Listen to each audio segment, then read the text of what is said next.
Sup, my fellas. Don't forget to leave feedback, and enjoy the story. The protagonist, a mysterious warrior, wandered the world like a ghost, carrying darkness within him, fighting unusual creatures, which the locals called monsters. Marin didn't fight alone, but he used his skills to help others level up. He was unusual because he couldn't eat normal food, but only liked to snack on the meat of slain monsters, boiling the pieces of flesh with noodles and sprinkling the finished dish with herbs. Whenever he began to eat, people looked at him with disdain, because they couldn't understand how anyone could eat monster meat. Despite his high level of skill, the protagonist was panicked inside. He didn't take off his helmet even when he went to bed. Marin lost everything, including his family, due to an incident with a terrible red dragon. He looks strong, but everything inside him is broken. Our protagonist carries only faint fragments of his past. However, Marin wandered across the land to find a reason to live. During another foray, the warrior found himself in a small village in the south. The villagers were outraged that the carriages no longer ran on schedule. The man explained that this was all because of a monster rampaging along the road. After traveling this route, people returned in terrible condition. The merchant began to worry that he would not be able to deliver the order to his nobleman client on time due to the monster's attack. Marin also wanted to leave, but was forbidden. The aristocrat's suppliers noticed the protagonist and discussed his strength. The men were hesitant, but wanted to fulfill the order quickly. They decided to invite a helmeted warrior with them, who would definitely be able to protect them from the monster on their journey, since they simply had no other options. The friendly merchant explains that carriages need escorts to depart town and asks where Marin wants to go. He answers he is heading east to Adurama.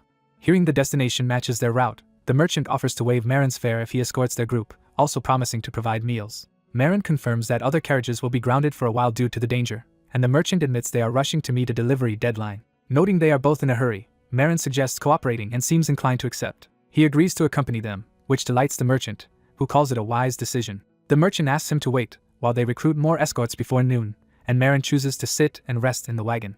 As they ride, the merchant Manhwa introduces himself and prompts Marin for his own name. Marin, lounging in the wagon, simply gives his name as Marin Gras. Watching him rest, the merchants whisper that he seems odd and wonder if he might be a deserter, but decide anyone who can fight monsters is acceptable. Marin, half dozing, tells them to hire many mercenaries if they are that worried, then trails off. As he drifts to sleep, his visor darkens and he begins to dream. In the nightmare he gasps awake in memory, eyes wide with terror. He remembers a bloody battlefield, staring at a severed, blood-soaked hand and questioning how things ended up that way. The dream shows a once glorious hero sitting dead and mutilated against a tree, his corpse discovered by a horrified younger Marin. Marin turns in panic, sensing a threat approaching from behind. The scene reveals him standing by the hero's body deep in a forest webbed with ominous strands, as something closes in. A monstrous spider-like creature emerges, looming behind the terrified young Marin. Overlaid with spiderwebs, he thinks in despair that he does not want to die. Desperate, he resolves that he must survive and return alive. Bleeding and staggering, he insists he has to reach Adurama, calling out weakly to someone named Ran. The dream is broken when Manhua shakes him awake in the wagon, apologizing for disturbing him. Marin says it is fine and asks what is needed as Manhua explains they were just sharing travel plans. Inside the wagon, the escorts and merchants discuss their destinations and ask Marin which part of Adurama he is heading to. Marin answers that he is going to St. Rhee's nursery to see his family after a long absence, prompting surprise that Adurama even has such a nursery. One escort notes Marin looks strong and curiously asks what level he is. He explains that knowing each other's levels helps cooperation and shows his own status screen, describing level as the heart's window for measuring strength.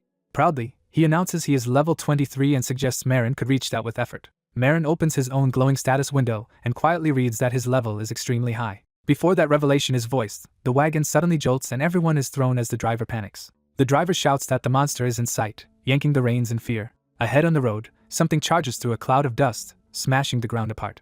The red boar finally appears, barreling toward them as someone yells its name. The boar roars ferociously, bearing rows of monstrous fangs. The escorts scramble. The leader orders them to prepare for combat and lure the beast away from the wagons. Marin, however, tells him it is too late to divert it now and confirms that this is indeed the red boar. Calmly assessing the threat, he thinks the beast looks odd but is essentially just a red boar.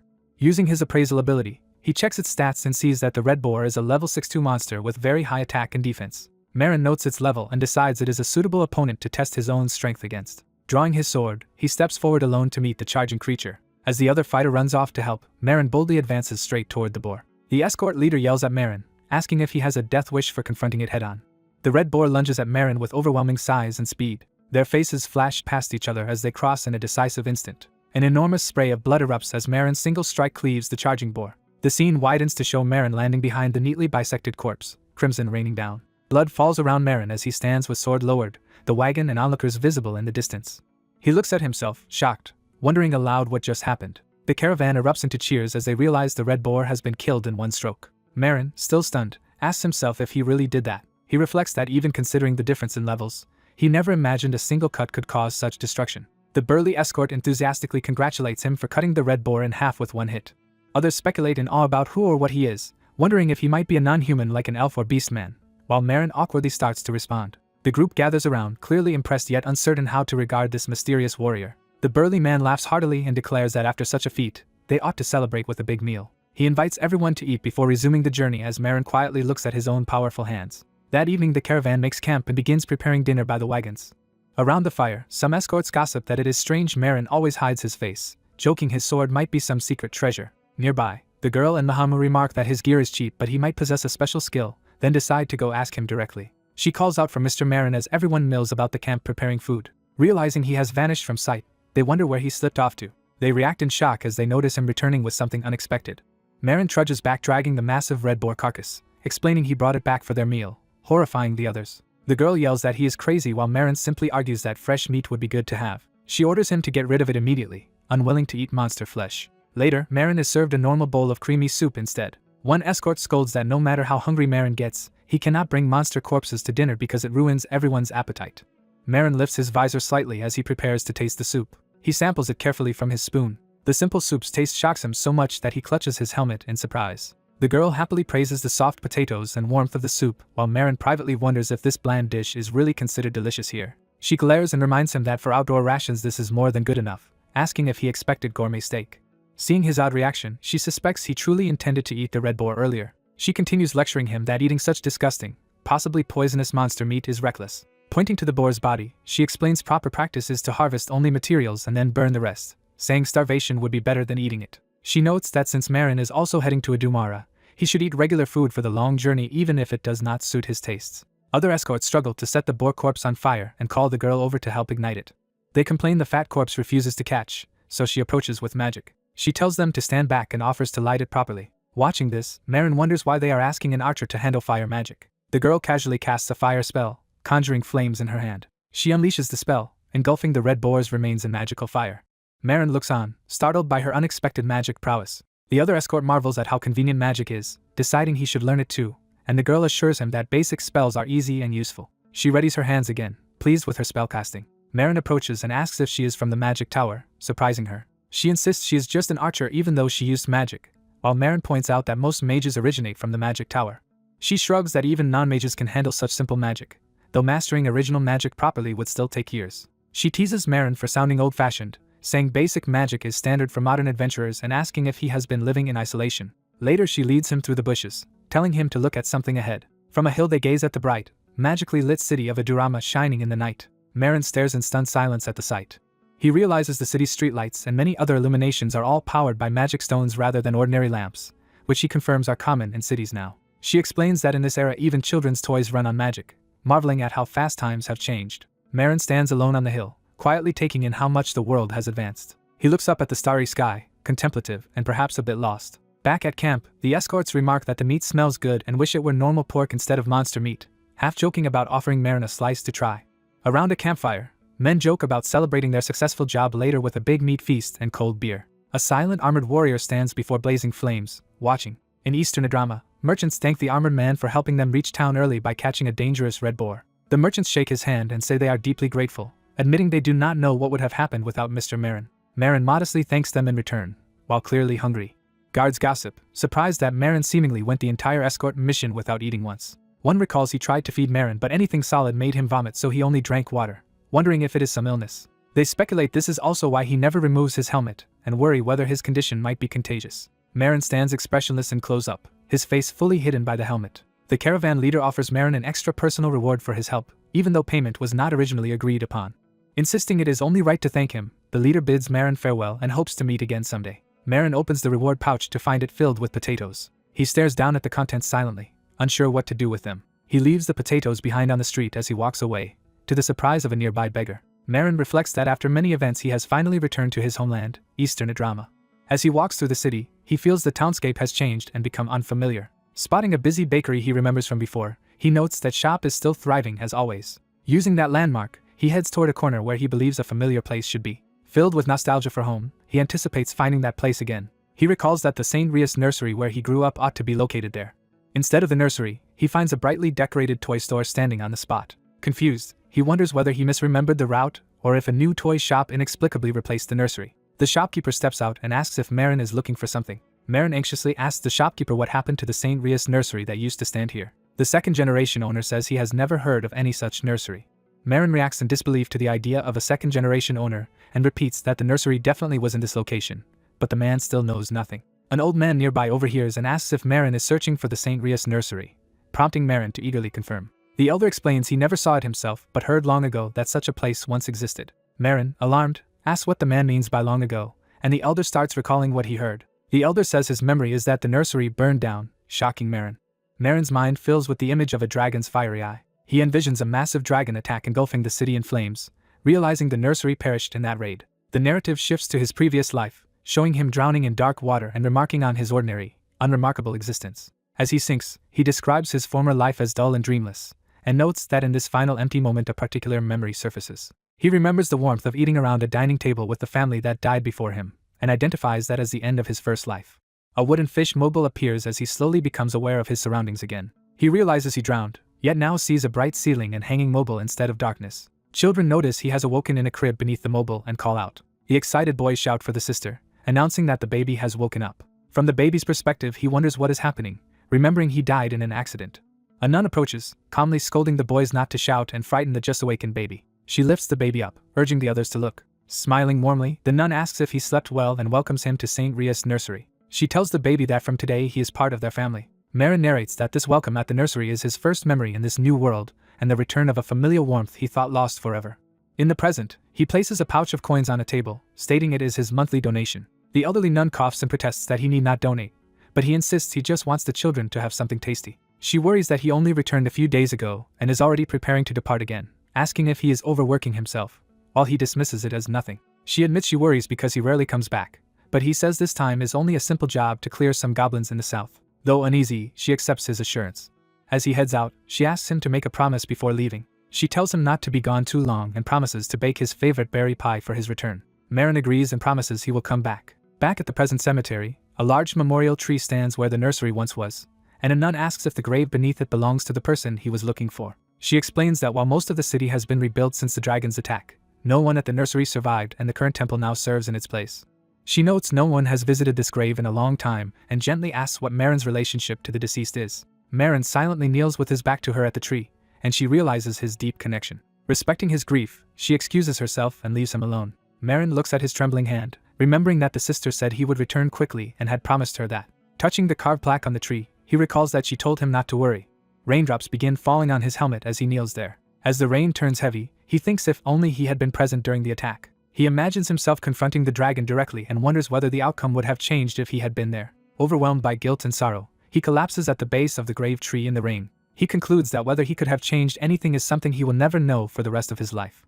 The rain continues to fall on the silent memorial tree that marks the nursery's grave. Days later, nuns remark that the armored man is still there mourning and worry he will get sick. Watching him kneel unmoving by the tree, they lament how hard this loss must be for him. Marin remains prostrate, grieving before slowly straightening. A piece of bread wrapped in cloth lies on the grass nearby, dropped by someone. One of the nuns discreetly leaves the bread beside him as she walks away. Eventually Marin picks up the loaf from the ground. He brings it to his hidden mouth, trying to bite and swallow. As usual, ordinary food refuses to go down, and he struggles to chew. The bread lands back on the grass as he admits this is not working. He reflects that he cannot keep anything down, every taste making him vomit so that he effectively cannot eat. Seeing others eat the same food without trouble, he realizes the problem lies with his body, not the meals. Sitting again by the grave, he concludes his condition is abnormal since he cannot even satisfy basic hunger. Having lost his family again and been left utterly alone, he wonders what meaning such a miserable existence holds and contemplates ending it. Just then a powerful aroma reaches him and he turns, startled by the smell. He senses something richer than ordinary meat, far more appetizing than anything he has recently tried. His mouth waters uncontrollably in response to the scent. Entranced, he leaves the graveyard and follows smoke rising from the city. He tracks the smell past others heading the same way, eyes fixed on its source. The scent leads into an alley glowing with intense red-orange light. From the shadows he overhears people complaining that they must burn monster meat hotter or it will never be destroyed, noting there are fines for disposing of beasts inside the castle walls. Two workers tend a blazing fire filled with carcasses. One says it smells good while the other snaps that the danger is people mistaking it for ordinary meat. They argue that although the monster is not poisonous, its similarity to normal meat makes burning it necessary to prevent accidental eating. Marin is shown in stark contrast, gripped by the sight and smell of the burning monster flesh. The supervisor tells the other worker that if he is so concerned, he can haul all the carcasses out of the castle himself, revealing piles of slain beasts ready for burning.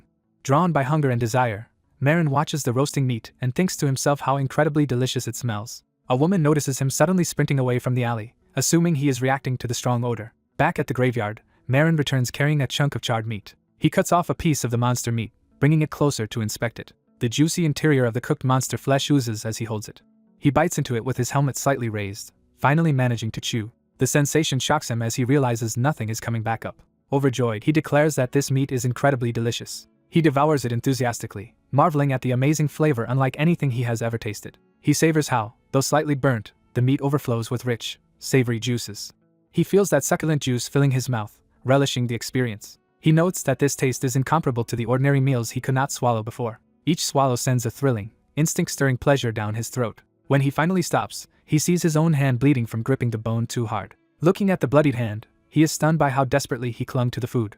Exhausted, he collapses face down on the cemetery stones, barely able to move. Tears drip from beneath his helmet as he silently cries. In his mind he apologizes to everyone from the nursery, saying he is sorry he alone survived. Yet he admits that despite the guilt he still wants to keep living. Clenching his bloody fist beside the gnawed bone, he wishes to live as a human and eat more delicious things.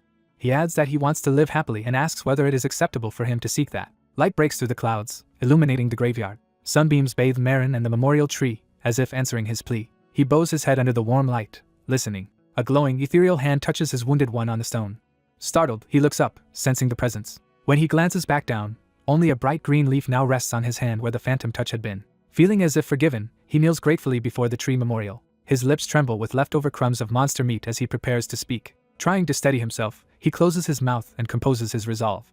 Leaves rustle gently overhead, as if the tree acknowledges his decision. Marin shoulders his pack and shield again, ready to move forward. He tells the grave that he is leaving for now. He promises the tree that this time he will return without delay. As he steps back onto the city streets, the narration notes that what follows is the beginning of his secret gourmet journey as an adventurer. The story introduces Hexalim, the towering Central Adventurers Guild in Adurama. Inside Hexalim's bustling hall, narration explains that nearly all adventurers operate through this famed guild. The guild systematically manages and assigns all requests posted on its board. It also oversees dungeon expeditions and subjugations, but registration is selective because of its prestige.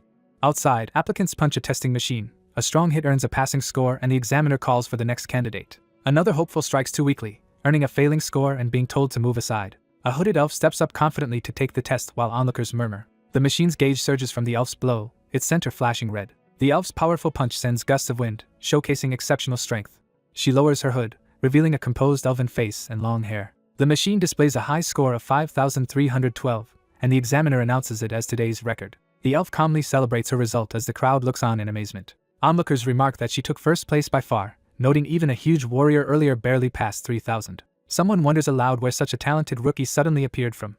A fellow adventurer approaches, congratulates the elf on first place, and invites her to form a party with him, boasting of his own past fame. She looks unimpressed as he suggests that together they could easily reach A rank. She brusquely shakes off his hand, telling him not to touch her so casually. Nearby, Marin apologetically steps past, intent on his own business. A mouse-like guild staffer calls to Marin, asking if he is not going to take a quest, prompting Marin to apologize for being distracted. Watching the braggart walk away, the elf mutters that he is irritating and then asks Marin if he can really take the test properly in his state. Marin answers confidently. She then smiles gently, her expression softening. Placing a reassuring hand on his shoulder, she tells him to relax a bit. She explains that being too nervous will prevent him from showing his true abilities, and Marin awkwardly thanks her. She cheerfully replies that comrades should help each other, signaling the start of their camaraderie. The armored protagonist wonders if he has finally found companions. At the guild, receptionist Daisy happily greets him, saying they have been expecting him. An elf named Daria arrives confidently, being addressed with respect. Daisy tells Daria that rumors of her taking first place in the guild test have already spread, which Daria downplays. Daisy presents an adventurer certificate, officially registering Lady Daria as a Hexalim-affiliated adventurer of D rank. Daria is shocked to be only D rank despite placing first, and Daisy explains all new adventurers start there. Daisy further explains that higher ranks require mission achievements but assures Daria her skills will let her rise quickly. Daria decides to begin work immediately and asks for a quest she can start now, so Daisy looks over the remaining D rank requests. 2 available jobs are shown, clearing the level 15 Gargoyle Mansion and procuring gremlin eyeballs, and Daria takes them for now. Daisy notes that the Gargoyle Mansion request currently requires a party, surprising and frustrating Daria. A narration explains that Gargoyle Mansion is an unpopular, long unconquered dungeon where monsters have overbred. Because a rampage is possible there, rules require D-rank adventurers to form parties before entering. Back in the guild hall, Daria mutters about the requirement and contemplates needing a party. A nearby man laughs boisterously, contributing to the noisy atmosphere around Daria. Another adventurer idly picks his face, emphasizing the unimpressive options around. Daria laments that there seems to be no one suitable here with whom to form a party. Just as Daria is grumbling about going alone, a violent crash erupts behind him. He turns in shock as a test golem hurtles through the wall toward him. The golem smashes through the guild interior, sending debris flying and people scrambling. In the dust and rubble, people shout to check if anyone is injured. Daisy rushes to Daria, who says he is fine and instead worries about what just happened. People examine the path the heavy golem carved through the wall, wondering how something so heavy was thrown. Daria and Daisy both realize who might have caused it and look toward the new adventurer. The armored protagonist appears in the breached wall, revealing he launched the golem. Pointing at Daria, he is stunned at the situation as everyone stares at him. He immediately prostrates himself and fervently apologizes for the destruction. Daisy tells him he does not need to apologize so profusely, since no one was hurt and he did not cheat in the test. Another staff member comments that despite working here a long time, he has never seen such a spectacle, while the protagonist apologizes again. Daisy says that as long as he pays for the damage, everything will be fine and begins itemizing costs. She lists repairs to the wall, broken furniture and the destroyed golem, plus compensation for suspended business. Daisy cheerfully totals it as 2 gold and 30 silver, saying paying that will settle the issue. The protagonist opens his near-empty coin pouch in silence, realizing he cannot pay. He timidly asks about the repayment deadline, and Daisy says he can repay whenever he likes. She then adds that if he waits too long the guild might sue, prompting him to vow to repay soon. Resolving himself, he thinks that as a new adventurer he simply has to work hard on requests, though only party-accepted jobs remain. Daria unexpectedly approaches and invites him to join her party for a request she also needs to do. She says comrades should help each other in times like this and flashes him a friendly wink. The armored man internally wonders why the elf is suddenly approaching him and activates his appraisal skill. His appraisal reveals Daria is a level 36 elf archer with high stats and the title Spirit User. Daria proposes that since they share a destination, they can each handle one request, leaving him even more puzzled given her high ability. She confirms with Daisy that they can take the 2 quests together, and that their roles are a good match. Daisy notes that a warrior and an archer make an ideal party composition for these requests. The protagonist worries about joining just because he was asked, but realizes they have not even introduced themselves yet. Daria introduces herself properly and says it is nice to meet him. Though reluctant, the protagonist starts to accept the situation.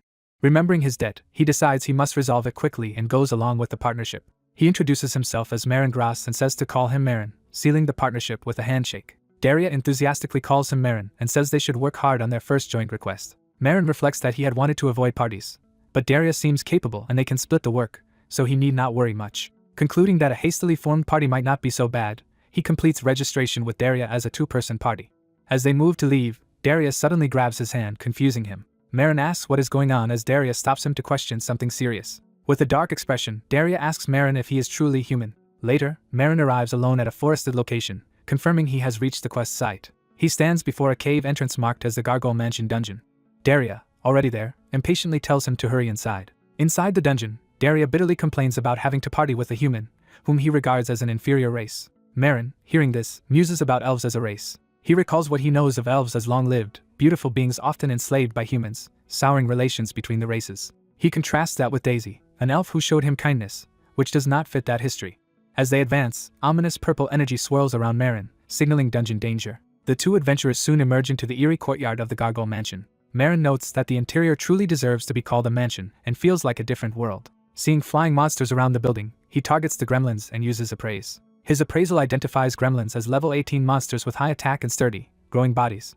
Watching the swarming gremlins in disgust, Daria orders Marin to stay out of the way and not hinder the request, also insulting humans again. Marin, ignoring him, walks off anyway, leaving Daria startled. Daria yells at Marin not to ignore him and insists he just told the human to stay out of the way. He angrily calls humans rude and short-lived, while Marin retorts that Daria started the hostility and notes he is already over 100 years old. Confused by Marin's calm response, Daria asks what he is talking about as Marin suggests simply following Daria's original idea of acting separately.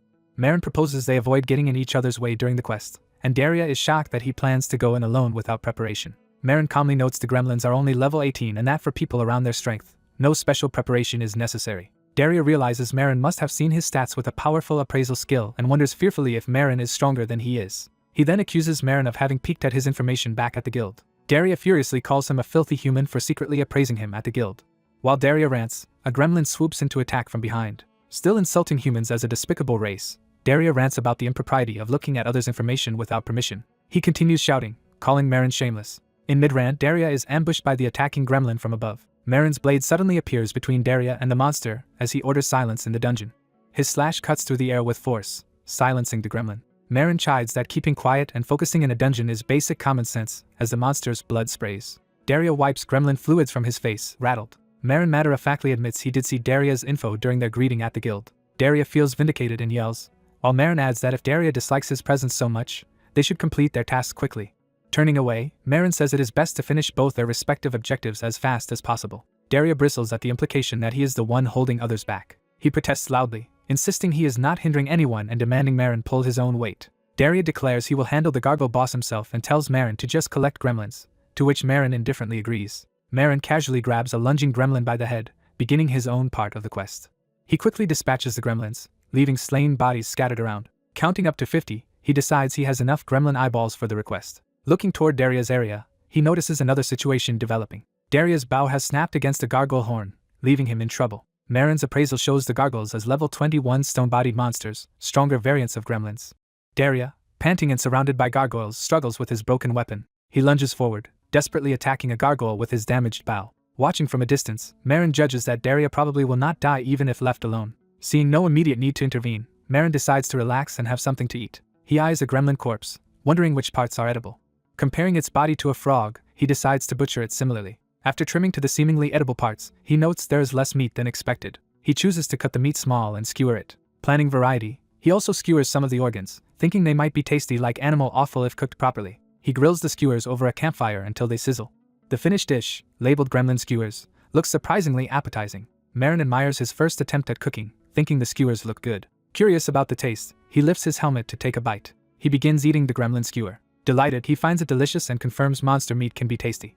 He compares the flavor to being closer to duck than chicken, with a pungent, slightly gamey note. He muses that it might be even better with sauce as he continues eating. Satisfied, he strolls along the dungeon corridor still munching on the skewer. Suddenly he collapses as a system message announces he has been afflicted by minor poison. Another message states he is now in a poisoned state. Paralyzed, he realizes his body will not move. Writhing on the ground, he concludes the pungent taste must have been due to poison. Panicking because he has no antidote, he frantically thinks about how to cure himself. An idea strikes him as he remembers the word antidote. Reasoning that gremlins do not use poison offensively, he deduces their bodies must be inherently poisonous yet capable of neutralizing their own toxin. He concludes the liver, the organ that detoxifies poison, is the key and seizes a gremlin liver. With no other option, he eats the liver, betting everything on it working. A system notice confirms the gremlin poison has been neutralized, and Marin breathes a sigh of relief, feeling saved. Sitting up afterward, he admits he thought he was going to die. Reflecting, he wonders if people avoid eating monsters not just out of disgust and decides he needs to study antidotes from now on. At that moment, Daria rushes over, shocked by what he just saw Marin doing. Horrified, Daria demands to know what Marin is up to now. Marin, surrounded by butchered gremlin parts, can only respond weakly as Daria stares in disbelief. Daria, holding his head, laments that humans are even more savage than he imagined after witnessing this grotesque scene. Ranting that this is insane, he cannot fathom how Marin can eat such things so calmly, while Marin tries to interject. Marin says he understands elves are vegetarians but argues that looking down on meat-eaters is wrong, which only angers Daria further. Daria spirals into despair, calling this whole partnership a nightmare, and wishing he could return to the world tree. Trying to refocus, he confirms the Gremlin Eye quest is finished and asks why Marin has not simply left if his part is done. Marin replies that they accepted the job as a two-person party and that if they acted separately, and something happened, both they and Daisy could be held responsible. Daria pictures Daisy and is momentarily taken aback by the idea of her being blamed. Flustered, he insists Daisy's fate is his own concern, not Marin's.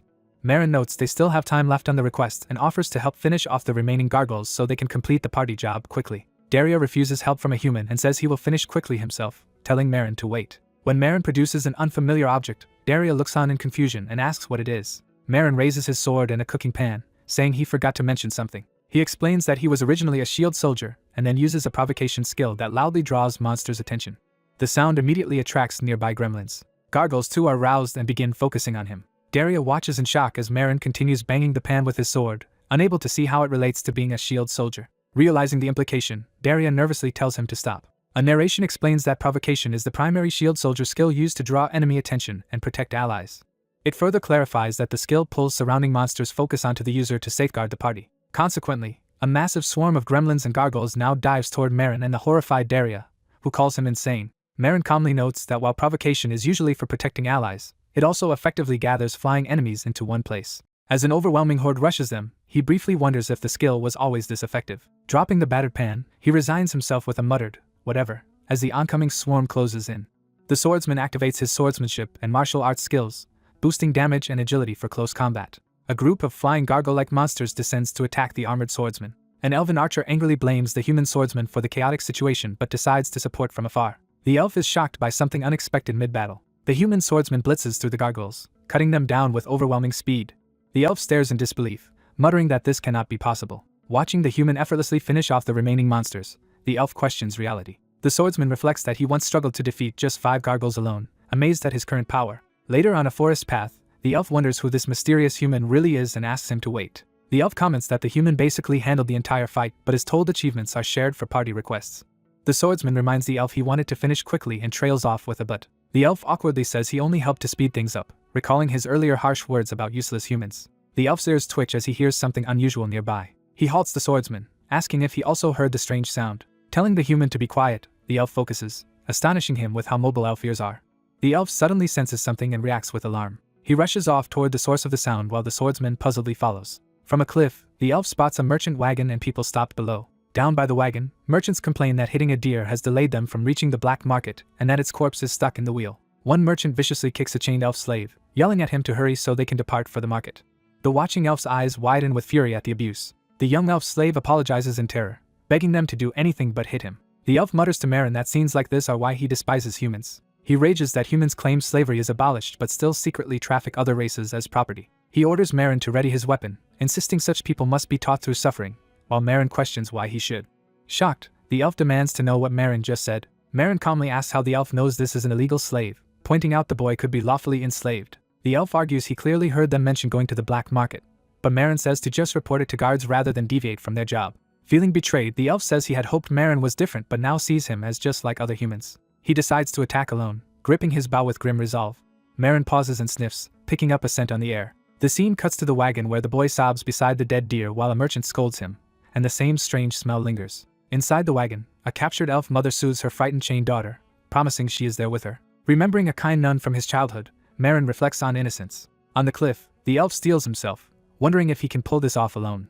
He forces his doubts down, recalling his training to punish those who torment his kin. He unleashes a powerful bow technique, drawing back with determination. The arrow flies with tremendous force toward the wagon area. Mid-shot, the elf notices something unexpected and is startled. The missile slams into the ground by the wagon, exploding and throwing the slave traders into chaos. Coughing in the dust, the traders curse and ask what just happened. They see a sword driven into the wagon wheel and exclaim in surprise. The elf turns to Marin, demanding why he interfered after saying he would not help. Marin recalls being raised to believe children are never at fault regardless of adults' reasons. He states that, whatever adults do, children are blameless and must not be harmed. The traders frantically claim spikes flew from nowhere while a guard points out attackers on the cliff. The elf and Marin now stand together atop the cliff, clearly revealed as the culprits. One trader below nervously shouts, asking who they are. Another angrily demands if they think they can get away with this assault. The elf furiously declares humans arrogant, and says they attacked because their captured comrades are inside that carriage. The lead trader laughs, claiming they are officially licensed slave traders under Marquis Bechtel, and that their slaves are legal. Hearing that noble house's name, the elf looks wary and repeats it incredulously. The trader points to the wagon's wolf crest as proof of Bechtel's authority, and demands an apology plus repair costs. He mocks forest elves as ignorant troublemakers who cause issues whenever they leave the woods. The insult enrages the elf, who bristles and demands to know what was just said.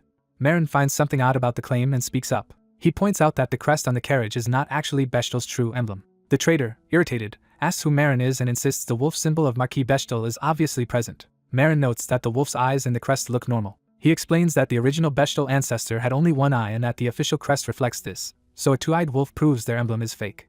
The supposed guard from Bechtel's house pales as he realizes they have been exposed. The other traders exchange worried glances, falling silent. Marin calmly muses that falsely claiming noble status is still punishable, possibly by death. Panicking, the men order their fighters to kill Marin and his allies since they are only 2 people. One armored warrior charges Marin as Marin philosophizes about how mercenaries once avoided fighting each other. He remarks that such customs seem to have faded, dodging the attack. Marin counters and strikes the warrior with overwhelming force. The warrior screams in agony as blood spurts from his mouth. His body is hurled away, shocking the remaining fighters. The impact leaves a massive crater where he lands. The brute lies broken in the crater, and onlookers marvel that such a large man fell in a single blow. Another attacker takes an arrow or projectile to the face mid-charge. The remaining traitor clutches his wound and curses them as bastards. Faced with Marin and the elf ready to strike again, the slavers surrender in terror. That night, the guild building glows under the stars. Marin is thanked profusely for saving the elves and asked how they can possibly repay him. The freed elf family and the archer express deep gratitude, while the elf archer insists he only did what was right for his kin. Later, the elf apologizes for keeping Marin waiting and asks if everything is resolved. He reports that the illegal traders were handed over to guards and that the rescued family's city relatives will collect them. He adds that since the traders also committed noble fraud, the authorities will handle them properly. Marin shyly calls out, wanting to say something more. The elf woman confirms that Marin was indeed their armored savior. Her young daughter excitedly praises him as cool and thanks him again. The family bids farewell, with the child cheerfully saying goodbye to Mr. Uncle as they leave. Marin silently watches them go, reflective.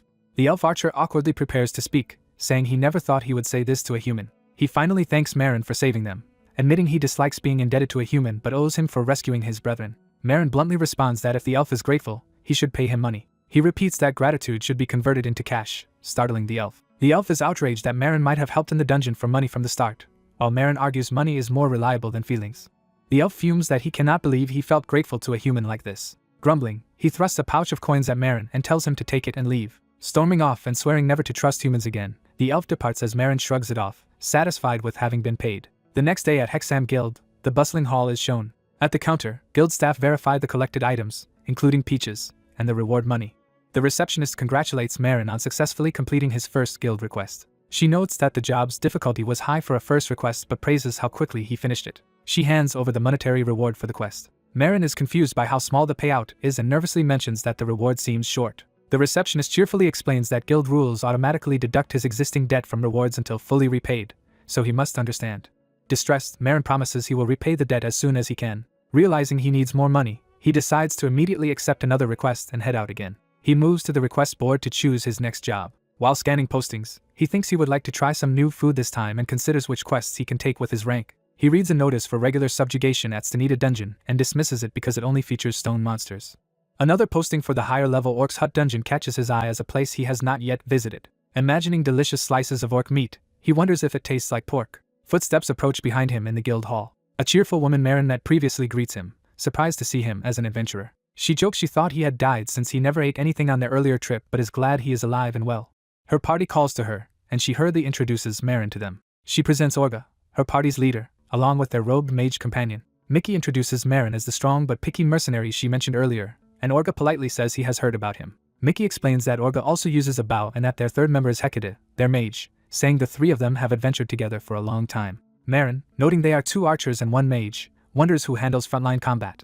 Mickey admits they usually hire temporary vanguards but recently have not found any, so they have been unable to visit dungeons despite a shortage of melee fighters. She then reaches out and begins to make Marin a proposal. Mickey formally asks Marin to join their party as the vanguard for a trip to Orc's Hut Dungeon. Marin reacts with visible surprise at the sudden invitation. The scene shifts to the lush exterior of the dungeon, setting up their expedition. Inside the dungeon, an orc hurls a boulder at the party, nearly knocking Mickey from a cliff. An attack strikes the orc's eye, stopping its assault. With Marin as tank and Orga supporting, they wound the orc while Mickey praises Orga's assistance. Hecate finishes the monster with an explosion spell to the head. The orc collapses lifelessly, its hand twitching as blood spreads. Mickey and Hecate celebrate their smooth teamwork. Relieved Hecate's spellcasting speed was sufficient. Hecate notes that since Marin joined, their hunts have gone far more smoothly. Suddenly they hear rumbling, wondering if it is an earthquake. They realize it is actually many enraged orcs charging toward them. Seeing a horde of some 50 orcs swarming in, Mickey panics that their earlier kills must have drawn the pack.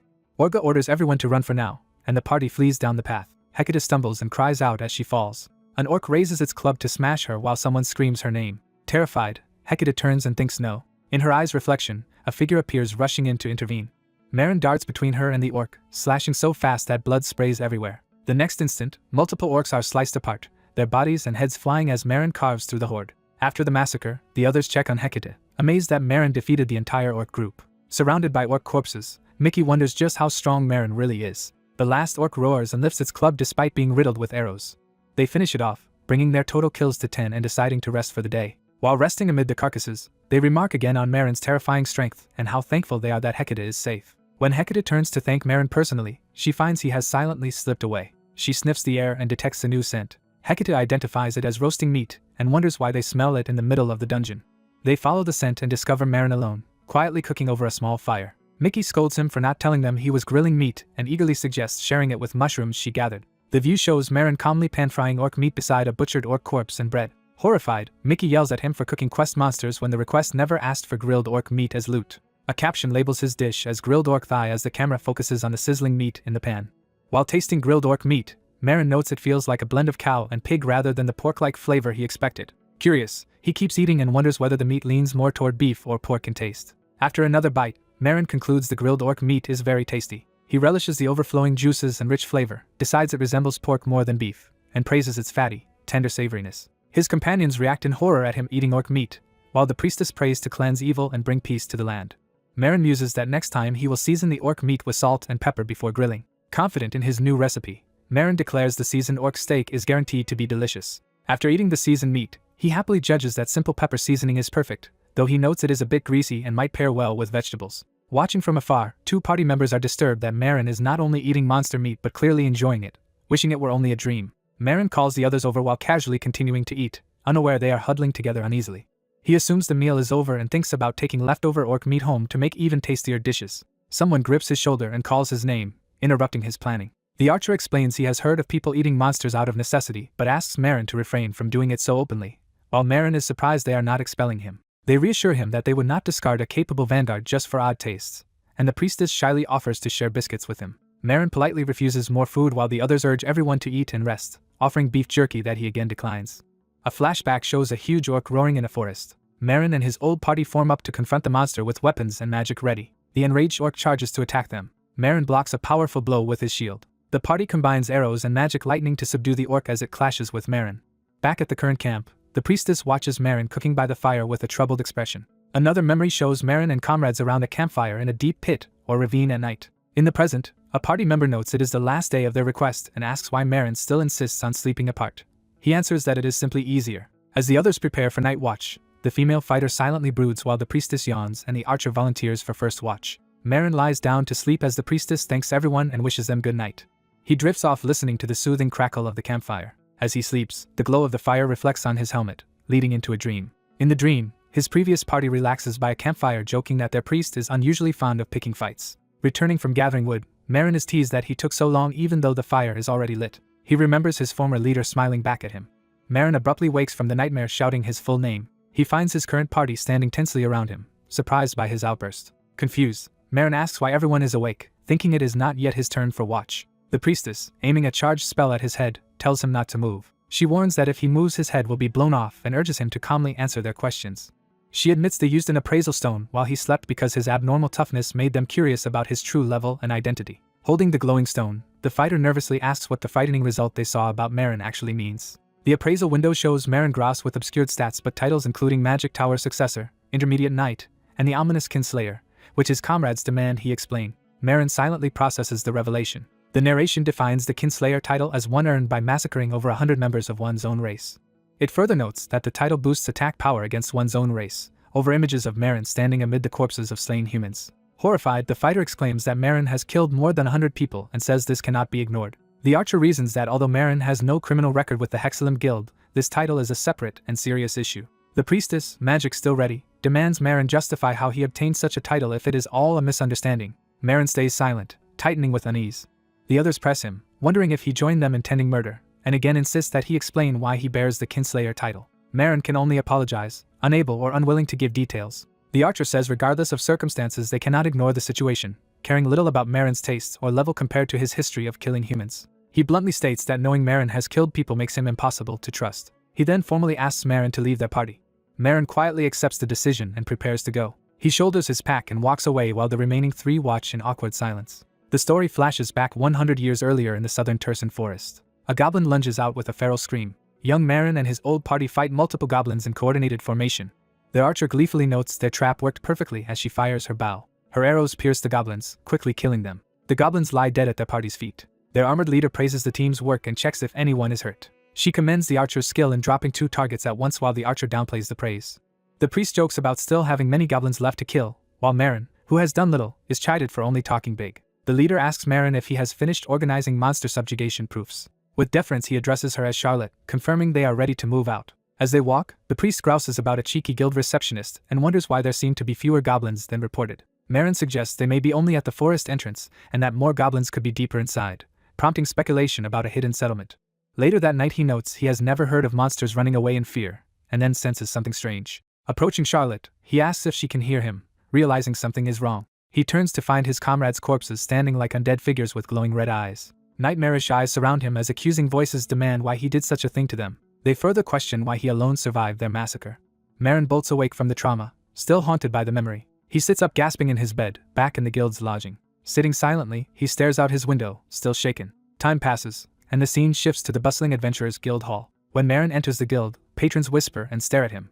People gossip that he is the rumored killer, warning each other not to make eye contact. Others whisper that he is a murderer who joins parties under false pretenses and then extorts them, questioning whether someone like that should be in the guild. Marin realizes rumors about him have spread during his short rest and thinks people are exaggerating freely. He resolves to ignore the gossip and greets the receptionist, who says he arrived at the perfect time with important news. She informs him that, effective immediately, he has been promoted to C-rank adventurer, surprising him because he never took the exam.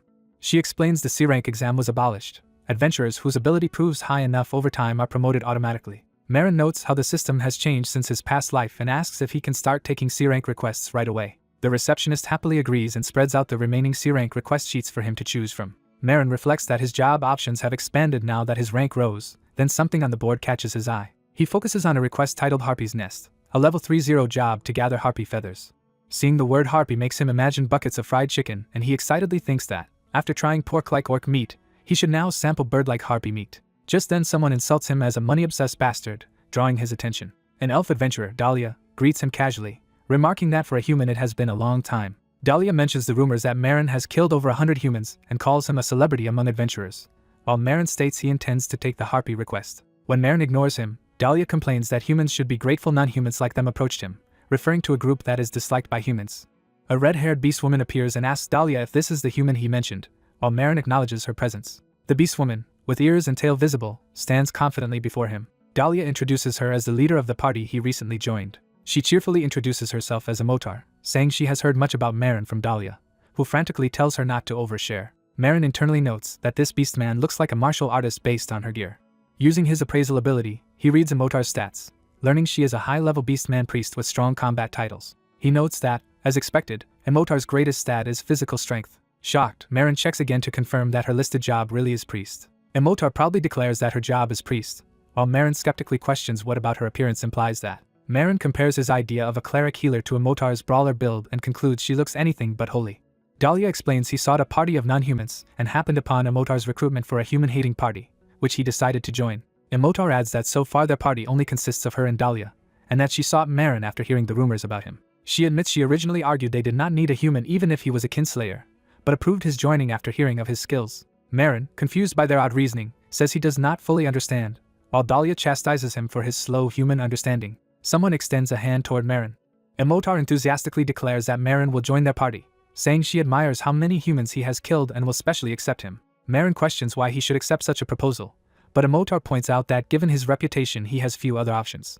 Observing other adventurers clearly wary of him, Marin realizes she is right. He decides that with the kinslayer rumors widespread, finding any other party would be impossible, so he agrees to accompany them for now. Motar celebrates his acceptance, praising his decision. She suggests they immediately test their coordination and skills together, prompting Marin to ask where they are headed. She answers that the destination is obvious. Motar points at the harpy request, declaring they are going to the dungeon. The trio proceeds into a dark cavernous dungeon. Screeching harpies swoop down from above to attack them. Motar urges everyone forward, saying they should just beat the harpies first. Marin notes that flying monsters are troublesome for a shield bearer, but prepares to fight. As he considers jumping to reach them, an arrow suddenly streaks past and hits a harpy. With Dahlia's arrows dropping enemies from the sky, Marin realizes having an archer simplifies the battle. Dahlia vows not to let humans steal their prey again and tells Marin to stand firm as a proper shield bearer and watch the show. Another harpy plummets toward them in a frenzy. Motar yells for Marin to raise his shield as a harpy dives. She plants a foot on his shield to use it as a springboard. Catapulted upward, Motar launches herself into the air. She soars past the harpy and smashes it with a powerful strike.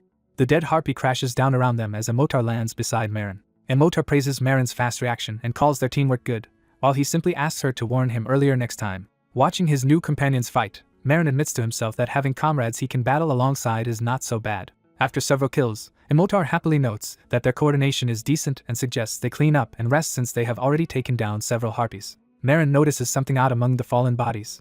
He discovers a small fluffy creature waving feathers and wonders if it is a monster. Dahlia mocks Marin for not knowing about trendy living dolls, which he compares to golems. Dahlia explains that these pet golems move when infused with mana and that this particular one is a valuable limited edition model called Foco. Daria praises the doll for gathering scattered feathers, calling it a good boy. He adds that since it runs on mana, it needs no food and only stops when broken. If raised well, it can assist in both fighting and cleaning.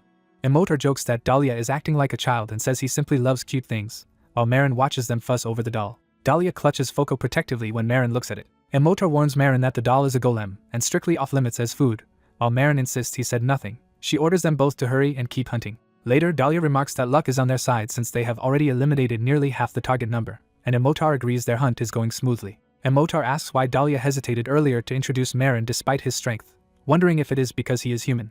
Daria vaguely says there are circumstances, while Emotar sniffs the air and suddenly smells something delicious, like roasted chicken. Realizing Marin is missing, Daria and Emotar suspect he has slipped away to secretly grill meat and vow to catch him in the act. Indeed, Marin has set up a campfire and cutting board, preparing pieces of harpy meat beside a pan. He seasons the meat with salt, notes the pan is preheated, and gets ready to grill. As the pieces sizzle, Marin enjoys the sound, reminding himself not to burn them and to flip them evenly before plating.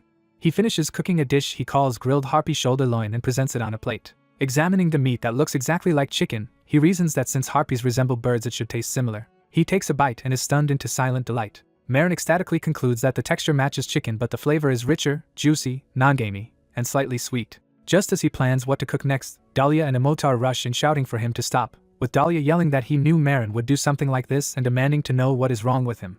Around the campfire, the armored human apologizes for eating alone and offers food, but the elf scolds him for eating something that still has a recognizable face. The beastkin girl reels in horror at what she saw, crying that it is the worst thing she has ever experienced. The human calmly explains that a harpy's face is not truly human-like, prompting the beastkin to shout that he is missing the point. The elf laments having witnessed such brutality twice while the beastkin licks her lips, tempted despite herself. The human presents neatly cooked pieces on a plate, leaving the other two stunned and exasperated.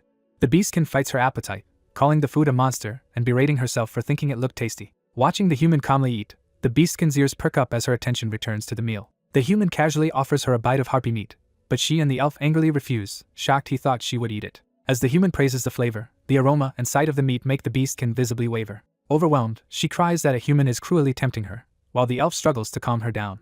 Smelling the stew, the beastkin demands to know why a monster can smell so delicious, prompting the human to remember the pot on the fire. He lifts the lid, judges that the contents simmered too long but are fully cooked, and prepares to serve it. The dish is revealed as stewed harpy legs. Shocked that he eats the legs with almost no meat, the beastkin hears him say he wanted to try plain unseasoned chicken feet at least once. The human readies himself and bites into the stewed leg. He analyzes the texture like a gourmand, noting the slow simmer made the meat pudding soft and held together by gelatin. He muses that the legs would be perfect with spicy sauce and considers taking a leftover one home to season properly. The elf glares at the harpy leg in his hand, distressed by what he is watching. Seeing him gnawing again, the elf shouts to know what he is eating now, and the human offers to share. The elf yells that harpy talons contain paralysis poison just as the human swallows, and the human collapses in shock. The elf orders the beastkin priest to use a status ailment cure, but she sheepishly admits she never learned the basic priest spell because it seemed troublesome. Their shouting attracts another harpy, and the beastkin blames the elf for alerting it. The beastkin steps forward, excited to show off a newly learned attack spell while the elf warns her not to rush. She unleashes a towering inferno that engulfs the harpy and, disastrously, the human's pet Foko. The elf screams in horror over the charred remains of the pet he had owned for less than a week. As smoke rises and the human and elf twitch on the ground, the beastkin falls silent, stunned by the devastation she caused. The enraged elf grabs her, accusing her of killing his beloved Foko, while she apologizes and blames her low spell proficiency. He vows to hold a grudge for centuries, while she nervously offers to buy him a new one, which he rejects because it was a limited edition pet. Back at the guild, the receptionist confirms receiving the Harpy Nest quest items. The trio, looking drained, asks the guild to discard any remaining meat from the harpy corpses themselves. Leaving the counter, the elf complains that the day was mentally exhausting, while the beastkin reminds him he promised to buy her a replacement Foko. The human silently pulls out another harpy leg from a bag, shocking the beastkin. She panics, asking if he plans to eat even more, and he replies that after spending time butchering it, wasting it would be foolish. She urges him to at least store it away using his magic storage ability, which he seems to have forgotten about. A status window appears explaining his storage skill, a personal manamade vault that holds limited non-living items. He opens the empty grid-like storage space and realizes he had forgotten it existed. Embarrassed, he reflects that he has been hauling heavy baggage around unnecessarily, which explains the strange looks from others. Disturbed at having forgotten something so basic, he wonders if his mind is deteriorating. The beastkin calls out to him, asking what he thought of their performance, snapping him out of his thoughts. She and the elf evaluate the quest, saying their abilities and teamwork were decent despite the messy ending, and invite him to consider continuing with them. The beastkin formally proposes they form an official party, insisting that together they can clear any quest. The human weighs the idea, noting that though they are misanthropic, they are capable. He reflects that having comrades is better than being alone while looking at the confident beastkin and composed elf. He agrees to join the party, which delights the beastin. Overjoyed, she dashes off to register them officially as a party at once. The elf tells the human that despite everything, he is now their comrade. Introducing himself fully, the elf asks the human to treat him well for the rest of the human's short life. The human recalls a past moment when another armored comrade once extended a similar welcoming hand. Pulled from his memory, he awkwardly responds in kind to his new allies. The beastkin returns waving the registration paper, announcing she has finished applying for their official party status. She excitedly reveals the newly registered party name. To the other's horror, she has named it the Mess Party. The elf explodes, complaining about both the undemocratic decision and the ridiculous name. She explains she picked the word because she heard the human mutter it at the Harpy nest and found it moving. She cheerfully repeats that she simply liked the sound of the word, while the elf screams at the absurdity of using it without understanding its meaning. He reminds her that everyone must agree on a party name, but she says there were no other suggestions, so she just followed the leader's choice. The elf despairs that all his future achievements will be recorded under the name Mess, and cries out to the world tree about his misfortune. The human reasons that a strange party name is not the end of the world and decides to focus instead on grilling the remaining Harpy meat back at the inn. When the beastkin asks where he is going, he replies that he is heading back to the inn. She insists that because a new member has joined, they must hold a welcome party and drinking celebration with their quest reward. He tries to decline, but she says a welcome party is meaningless without the new member, and tells the elf to join after he stops crying. Night falls over the inn as voices inside cheer. At the bustling tavern, the beastkin urges her companions to eat and drink as much as they like. Still hung up on the party name, the elf grumbles that he cannot accept being called Mess, while she tells him to give up since the name is already submitted. The elf shouts in frustration over whose fault that is, while the human simply notes that the feast looks delicious. The human stares quietly at the platter of food before him. Tempted, he wonders if he can allow himself just one bite. As the elf critiques the lame name and the beastkin mocks his taste, the human chews the food and judges that it tastes terrible, like chewing hot newspaper. The beastkin tells the elf to drop the name issue and says she has something to discuss with Marin, prompting the human to ask what topic they mean. She says it concerns the party's goal, revealing that their aim is to reach A rank as quickly as possible. When the human asks why A rank, the elf answers that each of them has their own reasons. A narration explains that adventurers in Hexali start at rank D and can climb via promotion tests up to rank B. Beyond B, advancement to A rank and higher requires being recognized for exceptional skill and achievements. The content of the A rank promotion test is a closely guarded mystery, known only to a few elites acknowledged by the guild. The beastkin begins sharing her reason, staring at the roast chicken as she steals herself. She reveals that her younger siblings remain enslaved by humans, and that she needs a large sum of money to buy their freedom. She explains that her master allowed her a 3-year reprieve to earn the money, promising during that time not to sell or harm her siblings and to sell their status if she succeeds. Because her family became slaves after the revolution that ended official slavery, the only way to gain freedom is to buy back their status with money. The human, unfamiliar with the event, repeats the word revolution in confusion. The elf and beastkin are shocked he does not know. They assume he must have lived isolated for decades to miss such a major recent human event. The elf offers to explain simply, starting with how humans abducted and trafficked non-human races for centuries. He describes how elves were captured for their beauty, dwarves for their skills, and beastkin were enslaved as lesser beasts. Among those captured, he says, was the beastkin girl's family. He recounts how the captives were confined in prisons and used to satisfy human desires. Their kin fell ill in body and spirit inside those hopeless cages. Those who attempted escape and were caught were brutally killed. Over time, oppressed races formed an alliance to confront human tyranny after years of exploitation. That alliance launched what they called the Revolution, though humans later remembered it as the Race War. The allied races demanded, among other things, the abolition of slavery and threatened a full-scale war if the humans refused. Humans initially took a hardline stance but, having far more to lose, began to waver. Eventually they accepted the terms, signing a treaty that outlawed trafficking of non-humans and set rules to preserve non-human lands. Afterward, non-humans gradually came out of hiding and could walk the streets more openly. The elf notes that this treaty is what allows him and Immortale to work as adventurers today. The beastkin adds that she became an adventurer as soon as she was freed because it is the fastest way to earn the money needed for her siblings. Curious, the human asks about the elf's own circumstances. Daria answers that his goal is to become the elder of the forest where he lives. He explains that his bloodline has long served as forest elders and that the role is passed to the eldest child of each generation. His older sister despises the idea of inheriting the position, yet their kin insist on forcing it onto her because of tradition. Daria clenches his fist, declaring he is more confident than anyone in protecting the forest. He says his kin agreed to let him take the elder's seat if he could achieve enough accomplishments in the outside world by age 150. Thus, becoming an A-rank adventurer is not sufficient by itself but is an essential step toward that greater goal. The human reflects that from escaping slavery to becoming an elder, each of his companions bears heavy motivations. Daria then says that since they each have wishes, he hopes the human will help them move toward those goals, ideally with a similar aim of his own. The beastkin directly asks the human what goal he wants to achieve. The question triggers a memory of him sitting before a memorial tree, contemplating his past. Back at the table, he stays silent, prompting his companions to reassure him that it is fine if he does not want to share. He clenches his fist, deciding this might be the purpose of his journey. At last he declares that there is a specific dragon he wants to kill. Daria and the beast can react in shock, barely able to say the word dragon. He clarifies that it is the dragon that once destroyed the village of Adris, and he is determined to slay that very creature. He adds that there is also something important he must do when he finally meets that dragon. Expecting ridicule, he assumes they will treat his vow as a joke. Instead, they address him seriously, calling him human and prompting him to continue. Daria remarks that he thought the human had no desires, and now sees that his ambition may be even greater than theirs, joking that he probably wants to eat the dragon too. Daria concludes that the human's objective also requires ranking up, since only high-rank adventurers can join dragon hunts or access information. With shared goals established, they raise their mugs and toast to working hard together from now on. Morning comes over the town as a new day begins. In his room, the human thinks that since they officially formed a party yesterday, he will spend the day resting and cooking a hearty meal. After buying ingredients and finding himself nearly broke, he counts his remaining coins and laments how lodging costs have drained him. Accepting the expense, he begins by heating a pan of oil. Remembering his storage skill, he activates it to retrieve preserved ingredients. His hand reaches into the glowing dimensional slit to pull the items out. He happily confirms that the raw meat he stored remains fresh. Realizing the storage keeps food in perfect condition, he celebrates it as an ideal pantry. He starts cooking by whisking eggs into flour to make batter. He coats the meat pieces evenly in the breadcrumb mixture. He then lowers a battered piece into the hot oil. Listening to the satisfying sizzle, he enjoys the sound as the meat fries. He plans to fry until golden brown, flipping the pieces several times and double frying them for extra crispiness. When finished, he drains the oil and proudly completes a dish of Harpy thigh fried chicken.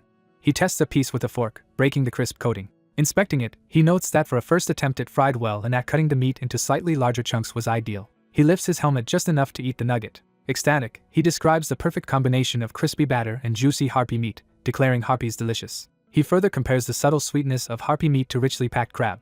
Loving the addictive flavor, he is glad the portion was small, reasoning it was impossible for meat this good to taste bad once fried. While he eats, Daria calls from outside asking if he is inside, and the human recognizes the elf's voice. Daria pounds on the door, wondering if the human is still asleep at midday and demanding he open up. The door creaks open from within. The human, still helmeted, steps out asking what the elf wants, and Daria questions why he even wears the helmet in his own room.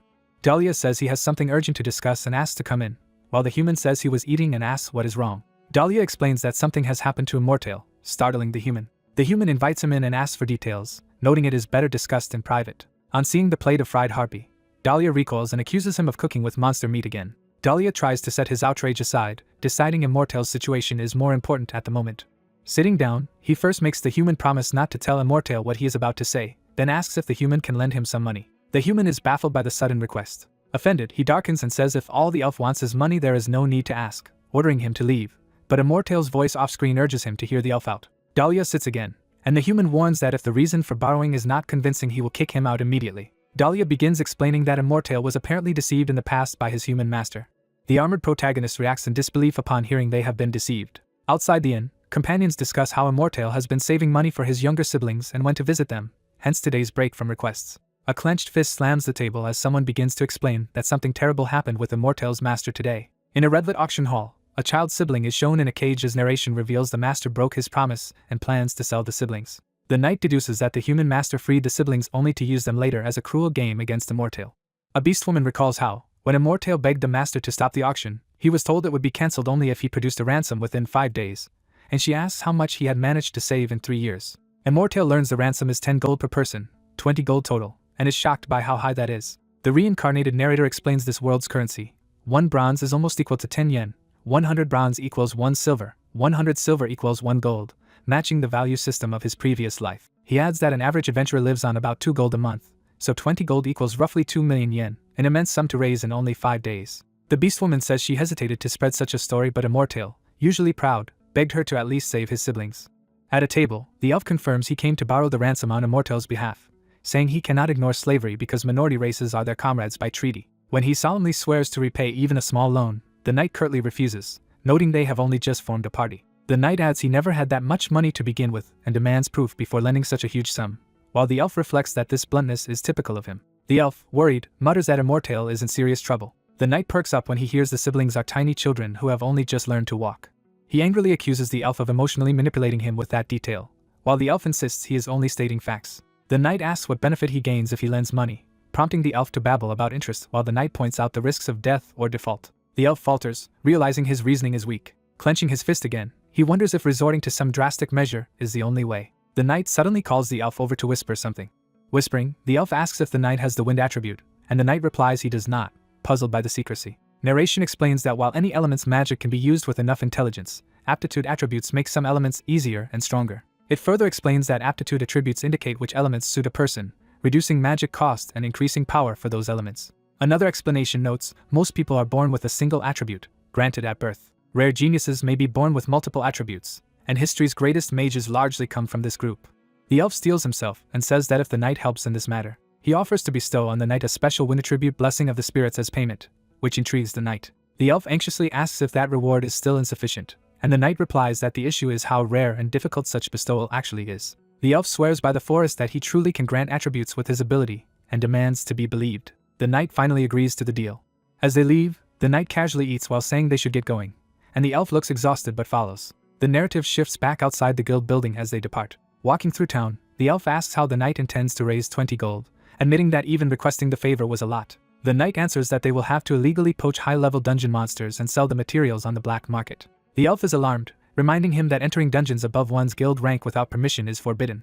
The knight acknowledges this but argues it is the only way to make a large amount quickly, while the elf insists it is too dangerous and illegal. Narration explains guild requests are ranked like adventurers and taking requests above one's rank is strictly prohibited. It further notes that breaking these rules and entering such dungeons leads to heavy fines and temporary bans from taking requests. The knight then reasons that even aside from legality, reaching distant high-level dungeons would take too long. He estimates it would cost 3 to 4 days just to travel to such a dungeon and back, nearly using up the 5-day deadline.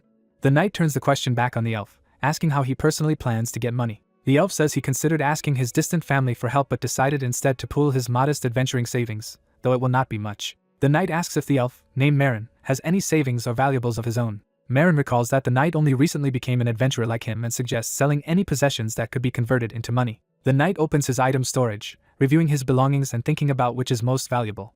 He decides that a particular pair of ornate earrings is likely his best asset. They agree to each gather as much money as possible separately and meet again later to combine funds. Time passes to evening over the city, marking the end of their preparation day. The knight, cloaked, heads into a hidden underground market. He opens a heavy door, entering a secret room. A suspicious shopkeeper asks what he wants as the cloaked knight approaches. The knight says he has something to sell and the fence invites him to show any monster parts or other illicit goods. The knight places the pair of earrings on the counter. The fence initially dismisses them as ordinary jewelry that should be sold in a normal shop. Then he suddenly realizes what they are and becomes agitated.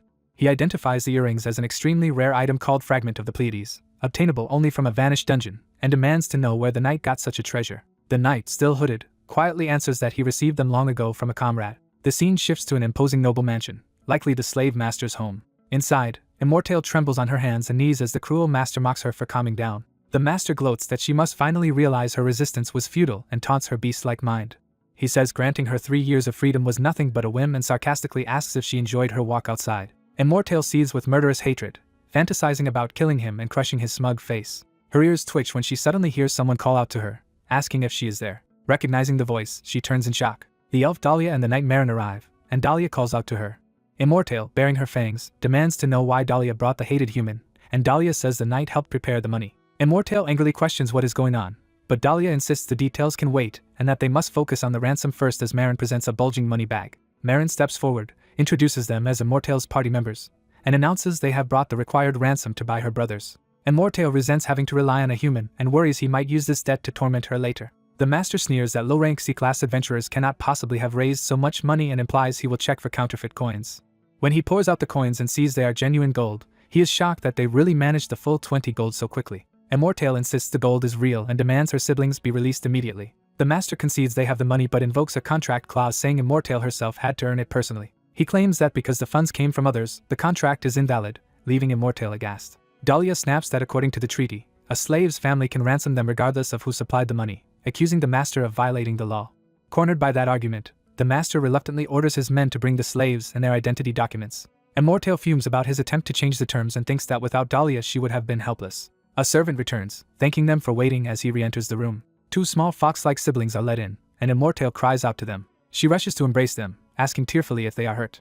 While Immortale sobs with relief and apologizes for being late, Marin watches silently. Marin notes that the children are exactly as Daria described, appalled that such young ones were enslaved and neglected. Seeing how thin they are, he clenches his fist in anger, condemning the master for starving children. The master hands over the original identity documents for the siblings as proof of transfer. Holding the papers, Marin states that he will now dispose of them, thereby finalizing the siblings' freedom.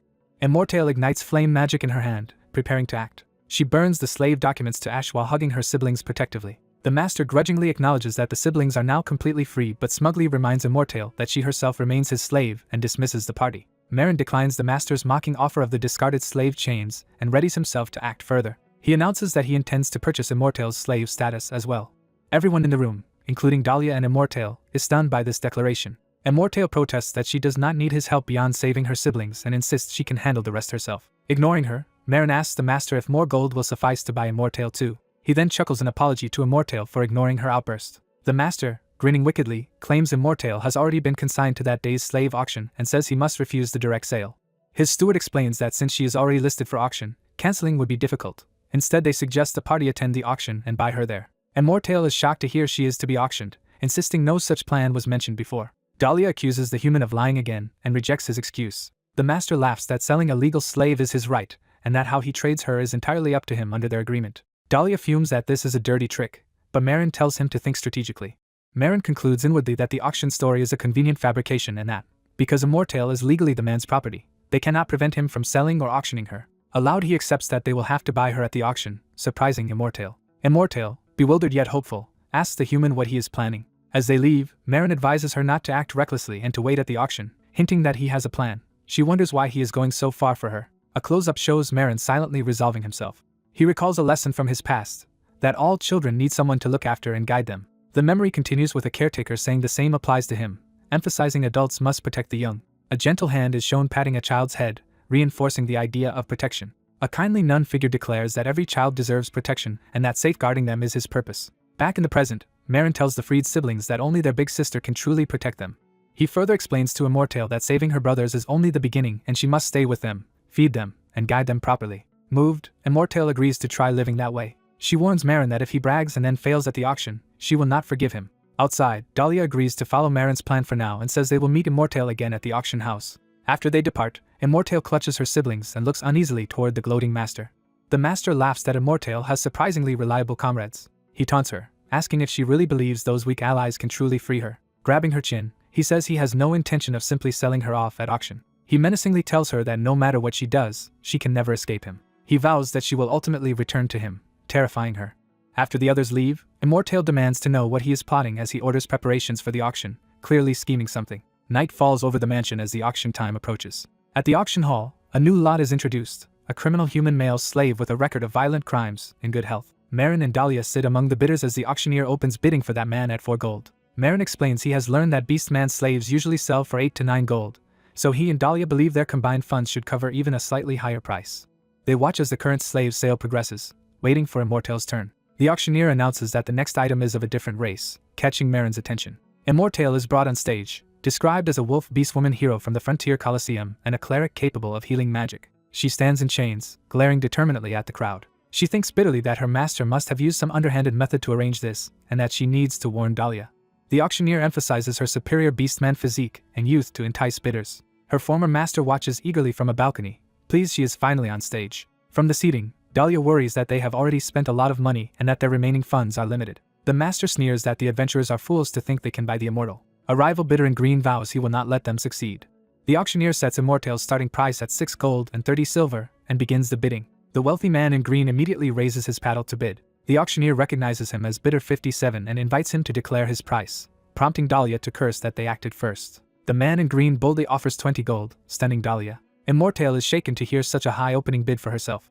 She thinks there is no way her comrades could have that much money and listens as the auctioneer asks for bids higher than 20 gold. Daria panics, protesting that beastmen were supposed to cost only 8 to 9 gold and that raising the price by another 10 is outrageous. Then Marin calmly raises paddle 21 to enter the bidding. The auctioneer asks his maximum bid and reminds him of the house limits of 30 gold for humans and 50 for other races. Marin replies that his bid is 50 gold, shocking Daria and the hall.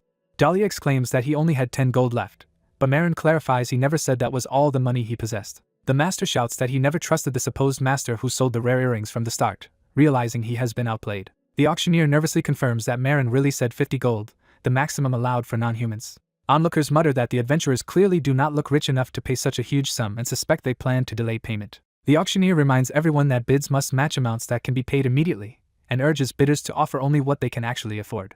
The elf Rin is startled as Marin abruptly walks away and demands to know where he is going. Marin strides toward the auction stage while someone anxiously protests that he cannot come up there. The beastkin girl recognizes the armored man approaching her and hesitantly calls him Marin. Staring at him in disbelief, she wonders what on earth he is planning. Marin dramatically raises his hand and produces a dazzling shower of gold coins.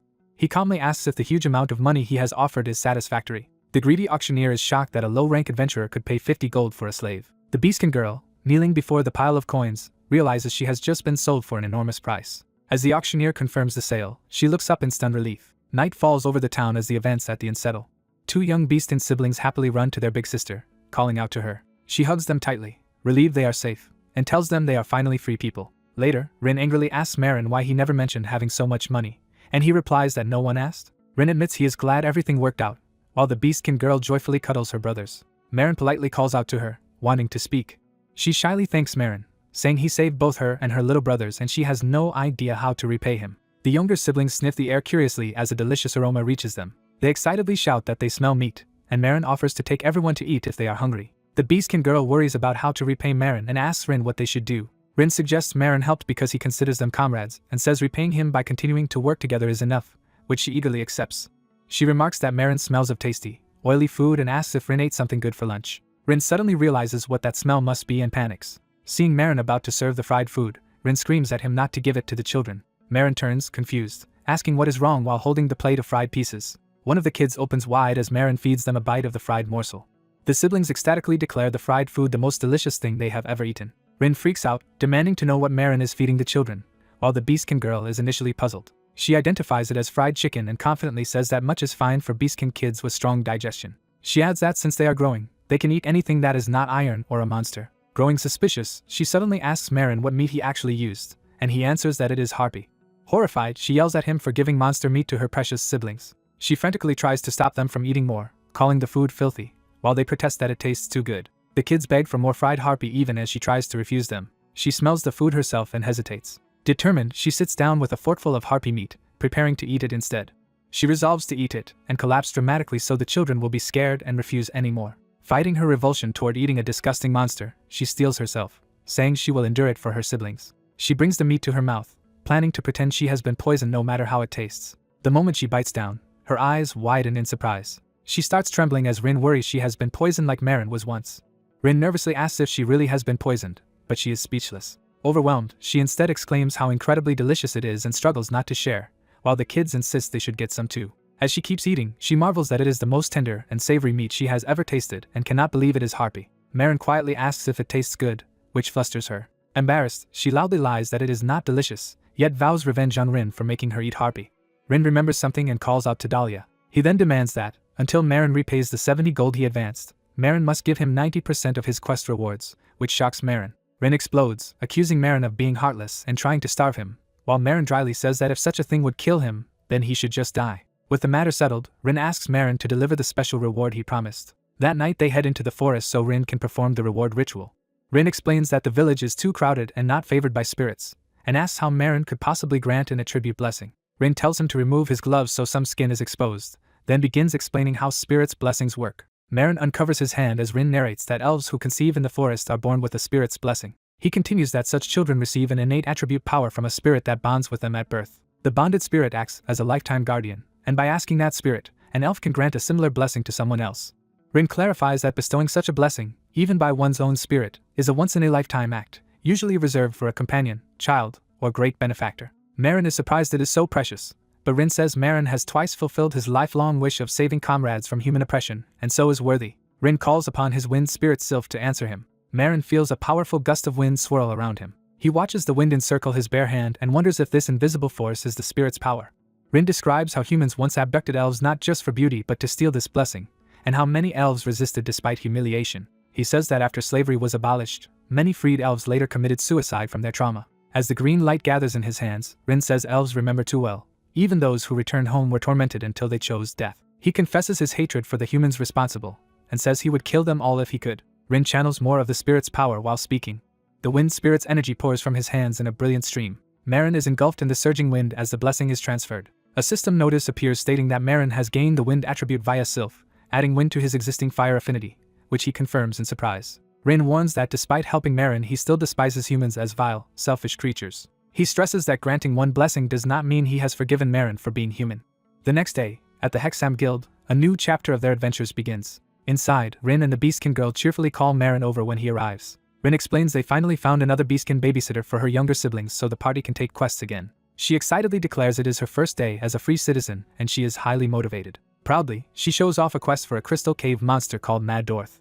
Rin is alarmed by the choice, but she insists it is safe for their C-rank party. Marin recalls Mad Dwarf as a slime-like mud monster and curiously wonders if it might be edible. Rin nervously suspects Marin is thinking of eating the mud monster, while the Beastkin girl focuses on getting a carriage ready. As they walk through town, Rin asks if she has researched the other monsters in the crystal cave, and she says she will explain on the carriage. She also plans to find a proper home for her siblings after this quest, not wanting them to keep living in an inn. When they reach the pickup point, they are surprised to see an unusually luxurious carriage waiting. Rin comments that such a carriage must be expensive, and the Beastkin girl insists she never ordered something like that. Armed escorts surround them as a guard addresses Rin, raising suspicion. A familiar merchant steps out of the carriage, saying he is glad he arrived in time. Hearing his voice, the Beastkin girl trembles, recognizing her former master. The cruel merchant reveals himself, and she calls him her old master. Marin bluntly asks why he is here when their deal for the slaves was already concluded. The merchant claims he realized after selling her how much he missed her and now appreciates her value. He says he has come with a proposal to renegotiate and trade the slave back. Marin is silently taken aback by the outrageous suggestion.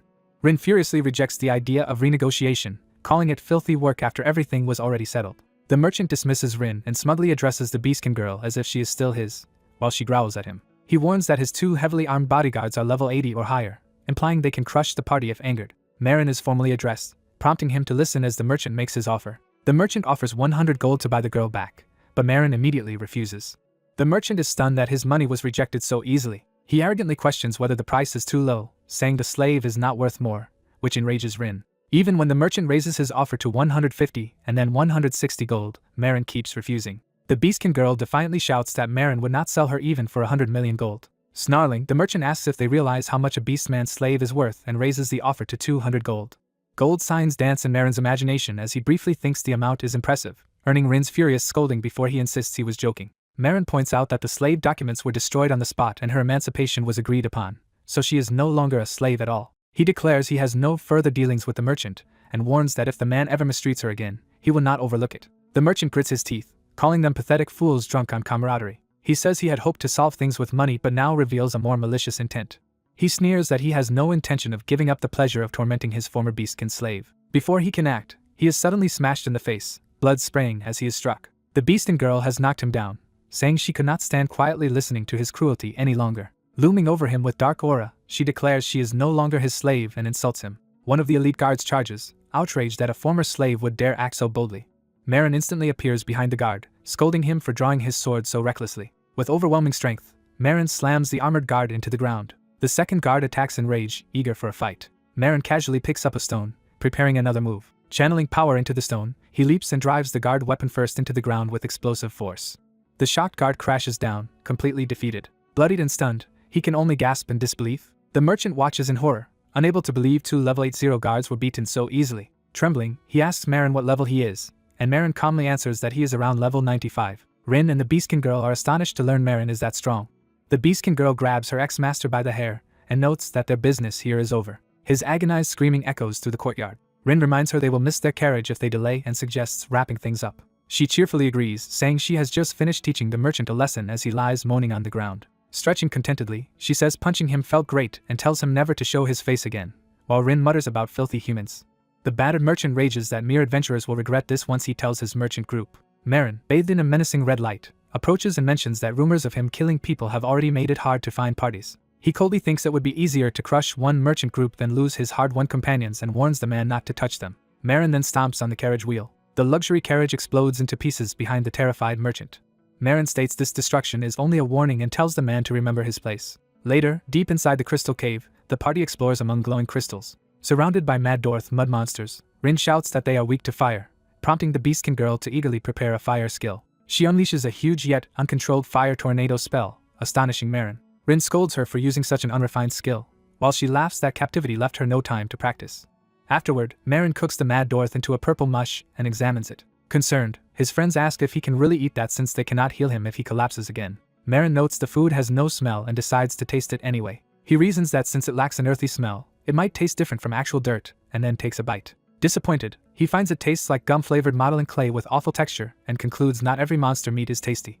Resigned, he decides to stick with the delicious Harpy fried chicken and resumes checking his status screen when the beastkin girl approaches to talk. She finally thanks him properly for saving her family and vows to earn money to repay him someday. Marin replies that she needs the money for her brothers and does not owe him anything despite the large sum he spent. Curious, she then asks Rin how he managed to prepare so much gold and worries he might have resorted to dangerous poaching. Marin interjects that it was nothing like that.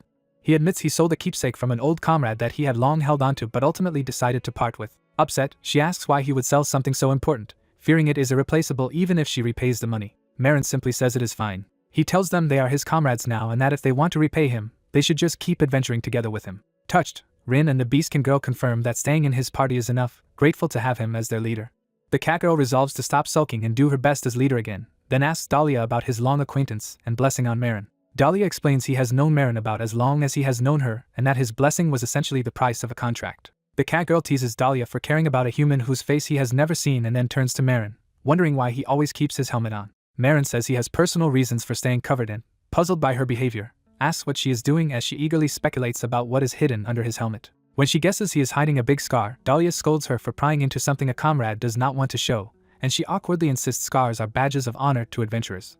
Daria points out that Marin hides his identity too much, arguing that interest from others means they want to get along, and that he should open up at least a little. Marin falls silent, clearly conflicted behind his helmet. Suddenly something strikes his helmet with a sharp impact. The blow smashes the nearby crystal wall, sending debris flying as Marin is hurled backward. Daria and the cat girl spin around in shock at the attack. They see a lizard-like monster emerging from the crystals, identified as a crystal tail. The monster's horn is abruptly shattered and blood spurts as it is struck. The cat girl dives in and savagely finishes off the crystal tail. She rushes back, worried about Marin, and moves to lift his head to check his condition. Daria looks at Marin's exposed eye area and reacts in horror. He exclaims that crystal shards are lodged in Marin's eye as blood drips from the helmet. Marin insists his vision is fine and that the shard only grazed him, but Daria protests that with that much blood his eye cannot be okay. The cat girl orders Marin to remove his helmet immediately so they can check and treat the wound, declaring the injury more important than anything else. She adds that if his eye is really damaged they must return to the temple right away. Marin flashes back to panicked adventurers once calling him a monster and begging for their lives. In the memory, one of his former companions yells for everyone to run. Back in the present, Marin recoils and shouts at Daria and the cat girl not to touch him. Daria, taken aback, asks if Marin really hates showing his face that much. Marin, clutching his helmet in distress, quietly admits that he does. His inner thoughts scream for them not to look and to stop, consumed by fear of being seen. Daria gently tells Marin they know he is reluctant but insists they must inspect the injury properly in order to treat it. Marin repeats that he is fine, that the wound truly just grazed him, and that his eyesight is normal. Daria worries but Marin reminds him of his high level and says a mere level 30 crystal tail cannot inflict fatal damage. Marin concludes that he is really okay and urges them to continue the subjugation mission. The cat girl and Daria trade uneasy looks but accept his decision. Daria agrees as long as Marin does not overexert himself, while the cat girl heals him and makes him promise to speak up immediately if it worsens, apologizing for trying to take off his helmet. Marin apologizes as well for snapping at them, and they mutually reconcile. Later at the guild, they report that the subjugation request for the Mad Dwarf has been successfully completed and are praised for their work. At the counter, the receptionist senses an odd atmosphere and asks if anything happened, but the cat girl nervously denies it while Marin and Daria stand by. She privately checks again if Marin is sure about not visiting the temple, and he confirms with a nod.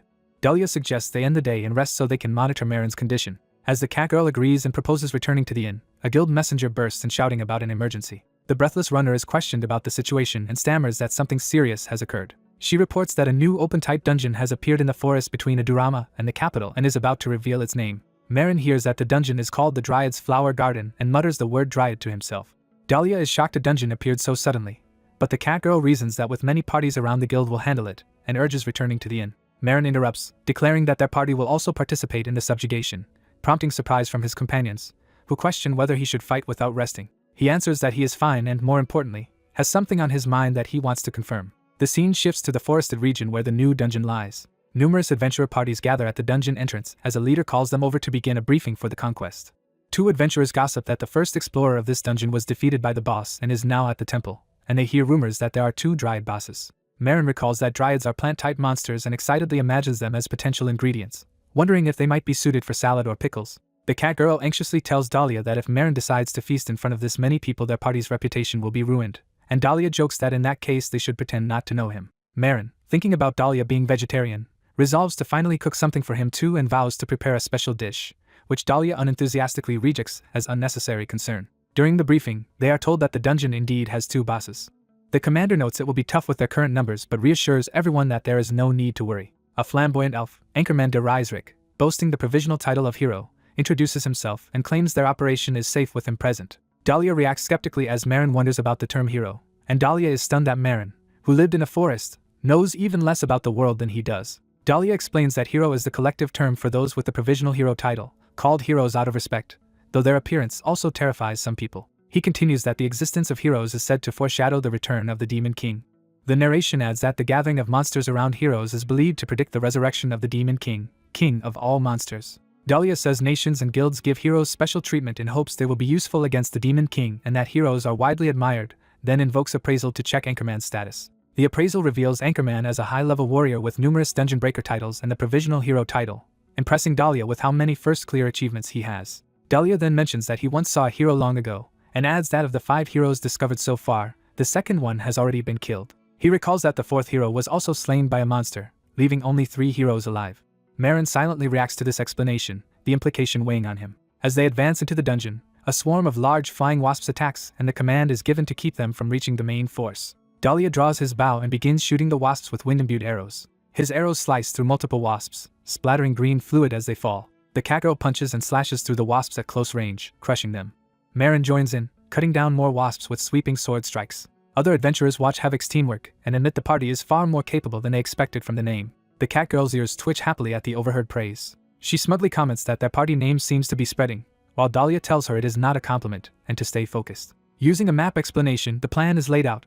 While the hero and a B-rank party tackle the 2 bosses one at a time, Havoc's role is to block other monsters from reaching them.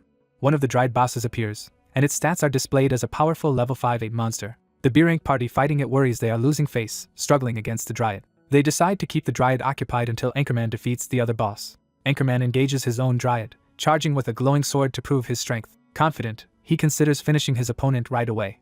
He closes in on the dryad, preparing a decisive strike. Anchorman unleashes a flurry of powerful slashes that visibly damage and stagger the dryad. Observers marvel that the hero can defeat such a strong boss alone.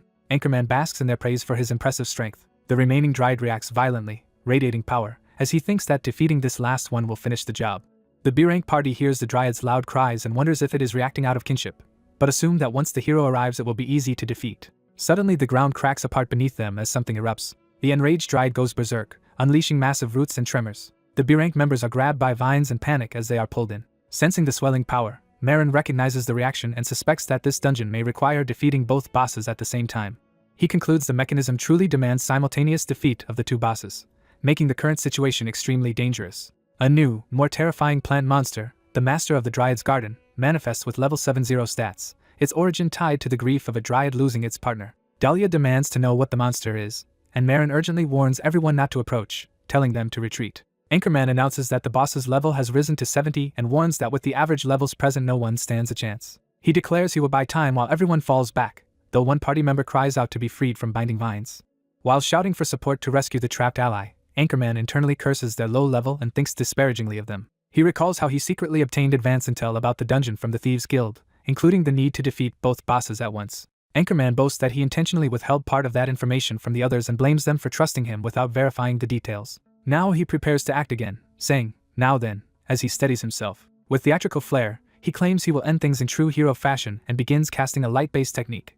Before he can, the boss inflicts a major curse that prevents him from using skills or techniques for 10 minutes. Shocked that the boss has curse abilities he was never warned about, Anchorman panics as vines wrap around him, wondering when he was targeted. The cursed hero is swung violently through the air by the vine restraint. He is then slammed hard into the ground. Anchorman struggles, insisting it is only a single vine and that he just needs to cut it. As he attempts to attack, the boss looms over him and the situation turns dire. Anchorman is overwhelmed and injured, letting out a pained grunt. Seeing this, the adventurers exclaim that even the hero has been defeated and order an immediate retreat, declaring the raid a failure. Marin assesses that at this rate the casualties will be enormous. He watches as the enraged boss chases the fleeing adventurers. Deciding he must intervene, Marin channels powerful swordsmanship and martial arts, wondering how much he should hold back. He charges straight at the towering plant boss, sword glowing with energy. His blade cuts into the dryad with overwhelming force. The attack continues in a massive arc, cleaving through the boss as Marin dashes past. The battlefield erupts in smoke and debris from the devastating blow. As the dust clears, the dryad's body is seen sliced apart, while Marin stands ready with his sword. A stunned adventurer realizes Marin has just defeated the level 70 boss with a single strike. Marin, slightly embarrassed, murmurs to his companion Ria amid the drifting leaves. Looking over the wreckage and felled trees, he admits he had not meant to cause such large-scale destruction. A system message appears awarding Marin the title Dryad's Garden Conqueror, which he notes with a simple reaction.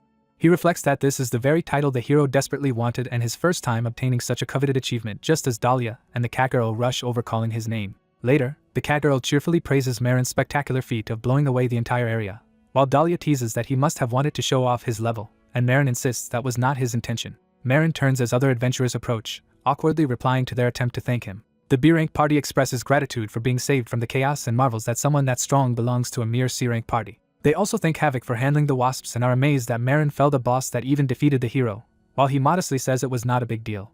Nearby, other adventurers whisper nervously that Marin might be the rumored monster-eating adventurer with the kinslayer title and question whether he is safe to be around. The cat girl and Daria shoot dark, offended looks toward the whisperers. Daria coldly asks if humans customarily repay favors with insults while the cat girl, furious at their rudeness toward Marin, advances on them. She threatens them to leave before she tears off their ears, and the shaken adventurers talk about warding off the ominous feeling with salt. Elsewhere, comrades anxiously help the injured anchorman to his feet, asking about his condition. Internally seething, Anchorman fixates on how a C-rank like Marin could defeat the boss with one blow, resents losing the Dungeon Conqueror title, and notes he cannot even read Marin's level with appraisal. He glares and vows that Marin Glace will pay for overshadowing him. Time passes and the scene shifts back to the inn on a calm day. A spiky outer shell is cracked open to reveal what looks like a chestnut being extracted. Marin sits at a table surrounded by empty shells, having painstakingly harvested many chestnuts. He proudly remarks that he has finally removed the insides as he prepares to cook. Admiring the raw chestnuts, he notes their glossy appearance and large size, judging them a good variety. A flashback shows that he collected these chestnuts from a treant monster on the way back from the dungeon, excited to taste nuts harvested from a monster. He explains the first prep step of peeling off the hard outer shell, then carefully removing the thin inner skin by hand. Next he boils the peeled chestnuts in water until they are half cooked.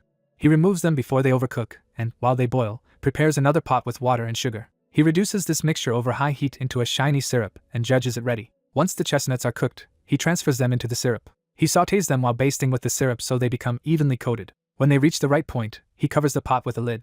He describes how the sauce soaks in as the ingredients cool, instructing to let the chestnuts cool in the pot and repeat this process several times. At last he presents the finished dish tray and Marin Glace, gleaming chestnut sweets arranged on a plate. Delighted with the glossy sugar coating and satisfying size of each piece, Marin anticipates how the monster-derived fruit will taste. He opens his mouth wide and takes a bite of one of the sweets. The flavor shocks him, and he exclaims in surprise. He rapturously analyzes that the multiple syrup coatings intensify the chestnut's sweetness, making it soft, chewy, and as moving as a fine chocolate dessert. Deciding he cannot keep something this delicious to himself, he thinks of sharing it. Daria, awakened in the night by the commotion, enters holding a plateful of the chestnut sweets and remarks that Marin is cooking monsters again. Marin argues that because it is fruit even a vegetarian can eat it, while Daria insists that is not the point and then wonders where Motar is. The cat girl appears and explains that Motar does not like sweets and her younger brothers are asleep, so they cannot be given any, setting up Marin to share his new dessert mainly with Daria. An elf warrior is pressured about eating a shiny monster fruit and reluctantly considers it. Annoyed but moved by the effort put into making it, he decides to eat the fruit just this once. He bites into the small glazed fruit. His eyes widen in shock as the taste hits him. He marvels internally that a monster's fruit could be so sweet, soft, and perfectly matched with rich syrup, wondering how such a monster can taste this good. When asked if it is delicious, he blushes and angrily insists he was only surprised by the sweetness. Still savoring it, he praises its autumn flavor and asks its name, learning it is called Marin Glace. Sitting across from the armored human, he complains about desserts being named after people, then is asked if he likes sweets. He defensively explains that his master trained him to suppress his appetite, and that he even avoided sweet strawberries in his forest home. Remembering his strict master, he says she still serves as captain of the guard in his home forest. As he begins to name his master Rose, the armored man suddenly grabs his hand. Hearing the name Marin and the mention of pink hair, the armored man reacts in surprise. The armored man accurately describes Rose's spear and water attribute, startling Daria, who demands to know how he knows this. The armored man asks if they can travel to Dalia's home forest the next morning. The narration shifts to their arrival at Azura Great Forest on the central continent. The armored man steps into the forest. He stands ready in full gear amid the trees, recalling his past. He remembers once taking a joint request with an elf. That elf, wielding a spear unlike most elves, had been the best friend of his wizard companion long ago. He now realizes in hindsight that this spear-using elf was actually Dahlia's master. As he walks, he recalls repeatedly confirming Rose's identity with Dahlia and worries Rose may not remember him. He suddenly spots a pink-haired elf ahead, and she notices his presence. Rose, the pink-haired elf with a spear, turns to face him. She studies this tall, helmeted human and confirms he is the one who wished to meet her. Rose sternly orders the human to state his name. The armored man starts to say Marin but corrects himself. He gives his old name Charlotte and greets Rose after a long time apart. Rose's lips curl into a faint, nostalgic smile. She bursts into laughter, saying she has not heard the name Charlotte in ages. She cheerfully asks if he has been well and how long it has been. While he is relieved she still remembers him. As he steps forward to answer, something about his movement alarms Rose. A sudden swift motion interrupts, signaling danger. Rose lashes out with her spear at his throat, demanding to know who he really is. She accuses him of impersonating an old acquaintance of hers. The armored man concedes that a person named Charlotte existed 100 years ago, but as a human he should be long dead. Rose, still suspicious, challenges him to prove he is truly Charlotte by recalling what nickname she used for him. He hesitates in silence behind his visor. A flashback shows a younger Charlotte turning down a party's invitation, being addressed as Mr. Charlotte. In that memory, the party praises his shield skill and invites him again to join. Charlotte refuses, but they plead for him to at least come along once. As Charlotte tries to leave, the wizard chases after him. The wizard and an elf insist that if he travels with them he can meet other races, irritating him. The wizard reminds him he wanted to meet non-humans, introducing Rose as his best friend. The wizard proudly presents Charlotte to Rose. Rose thinks humans outside the forest are obsessed with elves and can hardly believe this introduction. Rose and Charlotte shake hands, exchanging names. Rose decides Charlotte's full name is too grandiose and difficult, so she chooses a shorter nickname for him. In the present, Rose remembers she used to call him Charlot and recognizes him. She compares his build and voice with the Charlotte she knew, though he no longer looks like an aged human. Charlotte recalls he was about 15 when they met. He proves his identity by recounting details about Rose's wizard friend, his position, his taste in madeleines, and her many fan letters. Embarrassed, Charlotte stops her from revealing more of his past. Rose watches him closely, reassessing him. She notes that his quiet demeanor and gentle voice are the same, confirming he is the Charlotte she remembers, though she does not know how. Rose finally accepts that he is indeed Charlotte. She tells him to follow her because there is something she wants to confirm. Later, Charlotte's helmeted reflection appears in a cup of tea she serves. In her cabin, Rose apologizes for not having much to offer and says the place is just where she sleeps, while Charlotte assures her he does not mind. Outside, it is shown that she lives alone in a cabin near the forest entrance to manage security more easily. Charlotte reflects that Rose has not aged in 100 years and, while accepting that for an elf, she asks why he will not remove his helmet. He replies that he has his reasons for keeping it on. Rose then asks if he can at least show her his hand, prompting him to pull back his sleeve. Holding his hand, she remarks that he has not aged at all and muses that while she has weathered the years as an elf, his human time seems frozen. Charlotte asks hopefully if her wizard friend Carls might also be living without aging. Rose sadly explains that Carls is dead and that she alone survived their old party. She reasons aloud that since a century has passed, it is natural that the humans she once knew would be gone. She admits she always assumed all of them, including Charlotte, were dead. Rose recounts that she quit adventuring young, returned to the forest, and thereafter heard about them only through occasional letters from Carls. She describes how Carl's letters eventually stopped, and only 20 years later did she learn something terrible had happened. Charlotte narrates that Rose's party Romantia vanished without a trace, and though such disappearances were common among mercenaries, this one was widely talked about.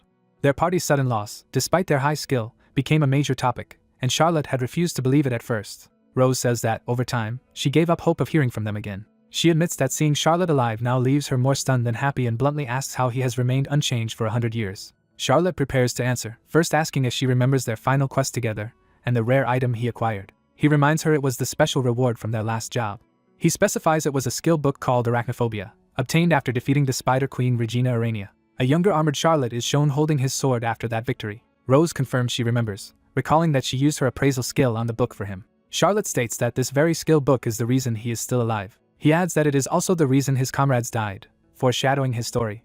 The scene shifts back in time to a peaceful forest sky before the tragedy. The flashback begins with Charlotte's party being charged by monstrous, red-eyed goblins. The group fights back, killing the goblins with spear strikes. The archer and mage panic that these foes are far more monstrous than the goblins they were hired to defeat. Carl shouts for calm, saying they can handle these enemies and ordering Charlotte to hold the front line. Charlotte blocks a furious assault with his shield. The archer calls out that she has a shot and tells Charlotte to keep the monsters pinned. She unleashes a glowing rain of arrows that rains down on the goblins. Carls and the mage coordinate, announcing that their preparations are also ready. The mage casts a massive fire spell that engulfs the goblins in flames. Afterward, Carls questions whether Charlotte has ever seen goblins mutated in this way, and Charlotte answers no. The archer complains they were misinformed about the job, while Carl suggests they can claim extra pay. Carls then decides the mission is too dangerous. He suggests they take a corpse as proof and withdraw. The mage looks uneasy as he contemplates the severity of the situation. Suddenly a cloaked figure appears, lamenting the brutal loss of the creatures he had painstakingly created. The archer challenges the rogue stranger, warning him that the area is under a subjugation request. The party forms up with Charlotte in front, shields raised, while Carls calls his name. Sensing danger, Carls tells the others to prepare for the worst. Carls formally identifies them as the adventurers assigned to this mission and demands the stranger identify himself. The hooded figure casually remarks that time passes differently for him and complains that they destroyed his test subjects made while his master was away. The archer realizes the twisted goblins were experiments and worries they are facing more than they can handle. The stranger reveals he was in the middle of a sacred ritual. Removing his hood, he reveals a scaled, reptilian face and scolds mere humans for interrupting him. Charlotte wonders if such a race even exists, feeling that something is very wrong. He uses appraisal and discovers the figure is of the dragon race, which shocks him. In an instant, Charlotte is blasted back by overwhelming force, shield shattered. The others watch in horror as an explosion marks the impact. Charlotte is left bloodied and impaled against a tree, his companions crying out his name. The dragon mocks humans for spying on his ritual and decides to use them as sacrifices. The party leader orders everyone to battle stations and tells the mage Damien to heal Charlotte.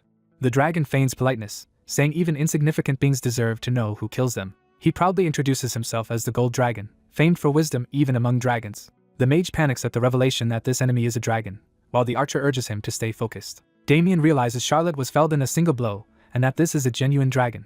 He plans a retreat by blinding it with magic. Before he can act, a bloody claw erupts from his chest.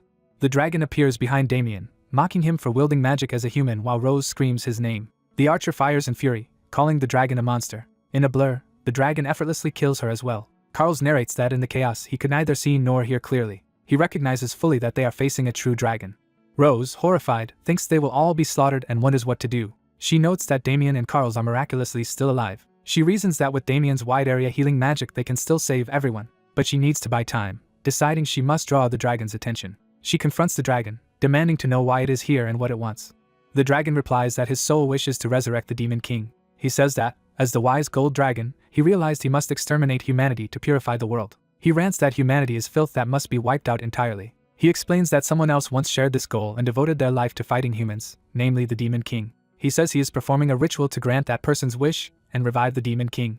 The dragon confesses he fell in love with that powerful individual while preparing the ritual and intends to become the Demon King's consort. He declares proudly that he is the gold dragon enamored with the Demon King. Announcing his new title as the love-crazed mad dragon Silvator, he fully reveals his mania. Carls privately thinks the dragon is insane but uses the rambling monologue to buy time. He nearly finishes preparing a wide-area healing spell and plans to flee with everyone once it activates.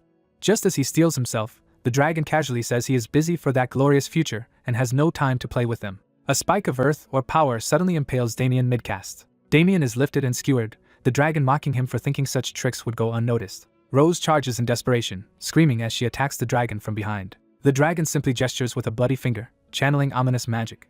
Purple power slams Rose into the ground, devastating her. Hovering with demonic wings, the dragon laughs that they look like insects and muses about using them as new test subjects. A gravely wounded Charlotte realizes they cannot win in a direct fight and that they are doomed at this rate. He recalls the arachnophobia skill book and thinks that using that skill might buy enough time for everyone to escape. He clenches his fist, resolving to act. Activating arachnophobia, he begins to invoke the terrible skill. A system-like message announces that the assimilation debuff has activated. Another message then says the assimilation debuff has been dispelled, as a severed armored arm appears. The bloody arm falls to the ground amid spreading spiderwebs, and someone gasps in shock. In the present, a long-haired person under the moon suddenly awakens in a forest, confused and asking what has just happened.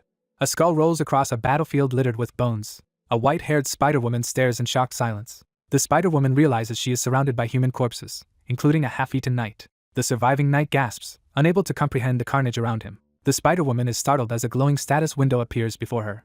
The system informs her she has gained the title kinslayer, leaving her stunned. She wonders in horror if she really slaughtered all the humans here herself. One of her spider legs taps a severed arm wearing a glowing bracelet. A status window explains the bracelet is a rare item that removes status abnormalities once per hour, which she recognizes as a status-curing accessory. Thinking this through, she realizes something important about her own condition.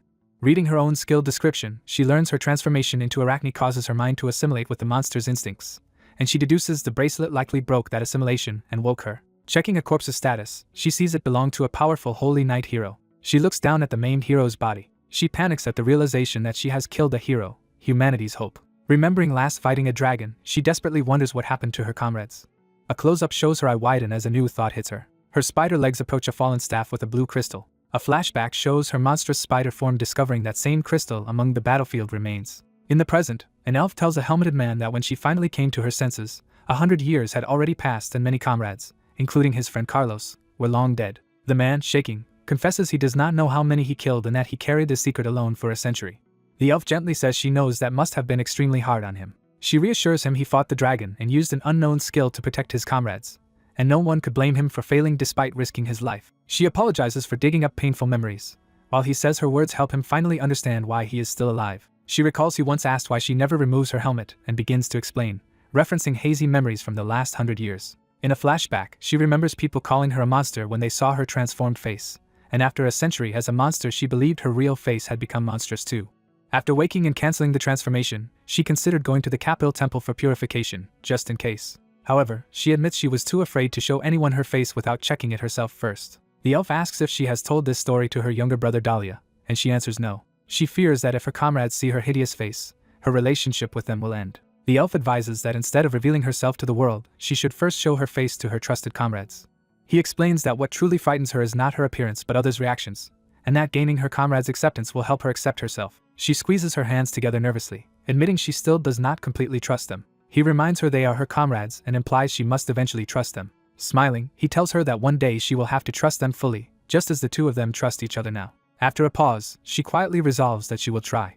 He approves of that resolve with a gentle smile. He then asks why she uses the name Maham when Daria introduced her that way. She sheepishly reveals she took the name from a jar of chestnuts called Marin glace. In another flashback, when a villager asked his name, he nervously answered Marin glace. The elf laughs, and she explains she changed her name, fearing her real one might be on a wanted list.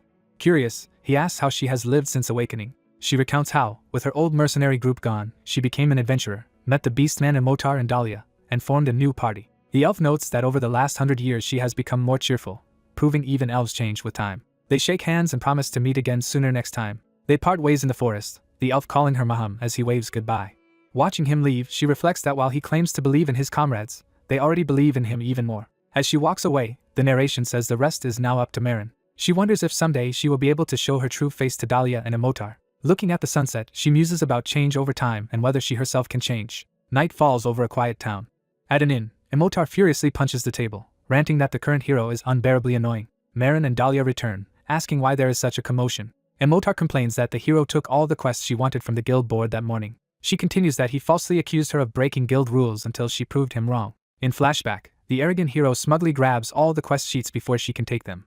She recalls how he talked down to her about rules, so she rubbed the evidence in his face. The hero then pretended it was just a harmless mistake, playing it off with a sparkling smile. Emotar rages that she wants to beat him up for being human and for his petty, despicable attitude. Daria adds that instead of doing important work in the capital, the hero keeps following them to pick childish fights that skirt guild violations. Emotar thinks the hero is looking down on Marin, and Marin internally agrees he acts absurdly childish. Daria notes their party is not the only one being hassled and that the hero is a strange person in general. Hearing all this, Marin is troubled by the idea of a hero bullying others. He then notices Beastman children sneaking away, puzzled. Emotar yells for Marin to catch the kids as they run off eating the roasted chestnuts. The children praise how sweet and delicious the chestnuts are, more than corn, while Marin watches in the background. Emotar chases them, scolding them for eating something dirty while they insist it tastes good and they want more. Daria decides the pestering hero likely will not linger forever and they should just endure it, grumbling that weirdos always become heroes. Marin shyly asks about the story Daria once told regarding the hero who died, clarifying he means the one supposedly killed by a monster. Marin corrects him, saying he means the second hero who was killed. Daria speculates that the killer was actually the infamous first hero, whose personality seems capable of such an act.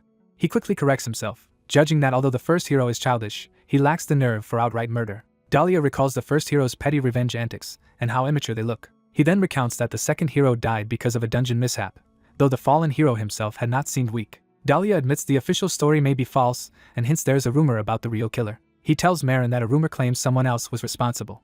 He reveals the rumor that the one who killed the second hero was actually the third hero. A flashback shows the second hero's body on a palace floor. A cloaked figure with glowing eyes stands over the corpse, identified as the terrifying third hero. Marin is shocked by the idea of one hero killing another, while the narration says the rumor persisted because there were reasons to suspect it. On the day the second hero died, a massive lightning strike hit the capital. Yet the sky had been perfectly clear, leading people to suspect the lightning was magically created. Notably, the third hero specialized in lightning magic. The third hero is shown wielding lightning, and his reputation is described as that of a dangerous lunatic who zaps anyone who bothers him. Because of that temperament, he is feared and avoided. The capital officially blamed assassins for the second hero's death, but many believe the third hero did it and that authorities hushed it up. Daria explains most people think the second hero died not in battle but at the third hero's hands, and that the kingdom may have covered it up out of fear. Emotar snarls that she has never met a decent hero and vows to rip out the first hero's hair if she meets him again, but Daria warns attacking a hero would have serious national consequences. Reflecting on the hero's fixation with him, Marin remembers that this hero possesses many dungeon first clear titles. The hero's status window is shown filled with numerous dungeon first clear and hero titles, and Marin wonders if the man thinks his own title was stolen. Daria explains the theory that becoming a hero requires having at least one dungeon first clear title, something all past heroes shared. Emotar concludes that the current hero is hogging first clear records to prevent new hero candidates like Marin from emerging. Daria agrees that the hero probably resents Marin for taking the Dryad's Garden first clear title and now harasses their entire party over it. Marin, confused, questions why increasing the number of hero candidates would be bad and wonders if the man is simply overproud of the title. Meanwhile, the Beastman kids-eye the Chestnut bowl again as someone off-screen shrugs that the hero's motives are unknowable. Emotar catches them reaching for more and yells that she had forbidden it. Marin falls silent, lost in thought. He recalls Rose's advice that someday he will need to trust his comrades just as he trusts her now. The narration notes that no secret lasts forever and hints a day will come when the truth must be revealed, while Emotar plays boisterously with the children. The narration continues that Marin will one day have to tell the truth, while Daria sits nearby in quiet contemplation. Marin touches his helmet, wondering if his comrades will still accept him even if his hidden face is monstrous. Looking up at the night sky, he admits to Rose in his thoughts that he does not know the answer. Elsewhere, adventurers explore a dim stone dungeon hall. Inside, Emotar is suddenly struck by a thorny mutant slime, whose status window describes its elastic, spiked attacks. Daria rushes in with his bow, realizing too late that he misjudged the slime as a weaker type. Marin enchants his sword with flame to help combat the mutant slime. He charges forward, wreathed in fire. Together they fight the strange, powerful slime, and Daria worries its mutation may signal the Demon King's return. Marin fears that if the Demon King truly resurfaces they might again face the same dragon, and wonders how he should act if a similar crisis occurs. He compares his current, weaker companions to his powerful old party and resolves that if such a situation happens again, he will make a different choice. He shoves Daria out of harm's way, shouting for him to run. Marin takes the slime's spiked hit himself, blood spraying as pain shocks him. Daria urgently shouts instructions for Marin and Emotar to act, telling Emotar to move if she does not want to be burned. Emotar gathers fiery magic in her hand, readying a large spell. She unleashes a massive explosion that engulfs the mutant slime. Afterward, she checks if everyone is unharmed while peeling slime residue off her shoulder. Daria scolds her for spacing out thinking about eating slimes, while Marin insists that was not the issue. Marin notices something and reacts in alarm. He sees Dalia's arm bleeding and calls it out, but Daria brushes it off as a minor graze. Marin clenches his fist, blaming himself for Dalia's wound and asking why Daria protected him. Daria, being healed by Emotar, seems puzzled why Marin is suddenly questioning that act. Marin argues that in a dungeon of this level he himself would not be injured and, as the shield soldier, standing in front is his role, so why did the archer step in? When Daria demands to know why, Marin evasively says it was just a feeling. Daria finally answers that he moved on instinct because Marin is his comrade, human or not. Emotar teasingly remarks that Daria is being tsundere, and he snaps at her to stop talking and finish healing. Marin again falls into thoughtful silence. Later, their footsteps echo as they leave the dungeon. Emotar whispers to Daria that Marin has been acting strange since meeting Rose and even apologized in the dungeon without excuses. In another flashback to the fight, Marin apologizes for causing Dalia's injury and promises to stay focused. On the forest path, Emotar nervously asks Marin if something happened, but he is interrupted. Daria suddenly hears a monster's approach, recognizing the distinctive sound. Flashback. Soldiers battle a massive shadowy beast. One knight is slashed and cries out in pain. The monstrous shadow wolf towers over the troops, prompting frantic orders to retreat while soldiers question why such a powerful monster is here. A knight fears their carriage will be destroyed if reinforcements do not arrive soon. The shadow monster surges forward, wreathed in dark energy. A wounded knight begs for help as he lies bleeding. The beast charges him just as a powerful attack slices across its body. The beast howls as its flaming body is violently torn apart. The soldiers gape in disbelief at what just happened. Daria taunts the monster to draw its attention away from the men. Emotar moves in, charging a golden punch against the dark creature. She then slams a finishing blow down while Marin yells for her to end it. The beast's form blows apart, surprising Emotar. She is nearly swallowed by the exploding aura as it dissipates. Marin steps in and cleaves the remaining energy with a decisive sword strike. The kneeling knight thanks his savior, and wonders who could defeat such a strong monster so easily. Marin awkwardly accepts the thanks. A relieved dwarf merchant thanks Marin for saving them, and Marin realizes the client is a dwarf. Daria and Emotar also arrive, surprised that Lin helped humans voluntarily, while she questions why they are helping humans at all. A pompous knight scolds the dwarf for stepping out of the carriage, boasting about whose path is being blocked while the dwarf apologizes. Emotar and Daria, realizing the dwarf is nobility, hurriedly show respect, and he asks if they are the party that saved him. Marin, confused by everyone's reactions, asks what is going on and who this dwarf actually is. Emotar and Daria angrily tell him to watch his mouth, revealing that the dwarf he casually addressed is an extremely important person. The armored gnome dismisses differences in circumstances as unimportant. She introduces herself as Afalura Gnome, princess of the dwarf kingdom and master of gold. Night falls over the illuminated tower housing the guild. Two adventurers realize the girl they met is actually the dwarf princess and are warned to mind their words. A dwarf elder confirms he knew from the start she was non-human, evident from her distinct build. The elf bluntly states he would never have saved a human anyway. Their cat and elf comrades recall how his hatred of humans drove him to charge recklessly. The elf asks where Immortal is and learns she, as party leader, went to report to the guild. They imagine Immortal overwhelmed by paperwork because the guild takes the princess's case very seriously. The elf and armored man admit the princess looked like an ordinary child to them despite her status. The dwarf elder angrily defends Lady Gnome, but she laughs and says she is used to being mistaken for a child. The knight learns Lady Afalura is actually a married adult with children, surprising him. The dwarf elder thanks the party, saying their actions prevented the incident from worsening. He's relieved the city guards were unharmed, since someone important would have worried greatly. A guild worker returns, announcing that all procedures for confirming the incident are complete. Immortal and the princess are told they're free to leave now. Lady Gnome asks the elf and knight to tell her their names so she can remember her saviors. They give their names, Daria and Marin, and she vows never to forget them. A guild staffer arrives to escort Lady Gnome to a waiting carriage, and she prepares to depart. As she leaves, Lady Gnome bids them farewell and comments that small red things would suit them. The elf asks about Immortal and hears she's still being processed while the princess was granted special courtesy. They accept they must wait for Immortal to finish at the guild. Time passes and night settles over the town again. Bored, the two worry that Immortal is taking unusually long. Marin's stomach growls, signaling his hunger. He begins unpacking supplies, prompting Daria to suspiciously ask what strange food he'll produce this time. Marin reveals a vibrant salad bowl filled with greens and red berries. Daria, surprised he's eating only vegetables, is offered some of the salad. He refuses at first, suspecting the salad is made from monsters like Marin's other dishes. His empty stomach betrays him with a loud rumble despite his refusal. Embarrassed, he relents and asks for a portion, reasoning that vegetables should be safe. Marin serves him a forkful of the colorful salad. Daria tastes it, assuming Marin wouldn't hide anything too bizarre even in a salad. His eyes widen as he realizes the salad is shockingly delicious. Daria becomes enthusiastic, praising the fresh, zesty vegetables, the oil-based dressing, and declaring it the best salad he has eaten since leaving the forest. While happily eating, he asks what the soft ingredient in the salad is. Marin calmly reveals that the soft pieces are slime. Horrified, Daria trembles as he repeats in disbelief that he just ate slime. Marin explains he lacked ingredients for konjac, experimented with slime in desserts, and settled on salad as the safest use. He adds that the vegetables are mostly normal market produce, implying a few unusual additions. Marin admits he dried and ground a spicy dungeon monster called Pinyu Pinyu to use as seasoning. Daria screams as he learns the seasoning's potency can make food extremely spicy or have other uses. Losing his temper, he shakes Marin, shouting that he was tricked into eating monsters again. Marin protests that Daria praised the taste, and Daria yells that he didn't know it contained monster ingredients. Daria argues about whether slimes count as animals while insisting his issue is not vegetarianism but eating monsters. Exhausted, Immortal returns, commenting that her companions still have energy even at night, and is asked what happened at the guild. She complains about the mountain of paperwork she had to handle, and the others acknowledge they should appreciate her effort. Immortal proudly announces she has been promoted to B-rank adventurer. At the guild office, staff prepare for the party's audience with management. The party is summoned before a muscular man, and Immortal begins to speak. The man identifies them as the chaotic party that saved the dwarf princess, and introduces himself as Helion Hexalim, the vice guild master. He confirms that the cat girl is Immortal, addressing her directly. Helion hands her an official B-rank certification and tells her to keep it safe. He expects Immortal to continue achieving noteworthy deeds. Overjoyed, Immortal celebrates reaching B-rank and sets her sights on A-rank next. Daria warns her not to get arrogant, but Immortal jokes that she might surpass him to A-rank soon. Helion cuts in, asking if they know how party rank is determined and implying this isn't time to celebrate. He explains that a party's rank equals its lowest member's rank, so despite Immortal being B-rank, the party remains C-rank because Daria and Marin are C-rank. Immortal concludes they must quickly raise everyone to B-rank so the party can aim for A-rank together. Marin, addressing Helion, asks a question that has been on his mind. He brings up the dragon that attacked Adurama 80 years ago and asks about the gold dragon.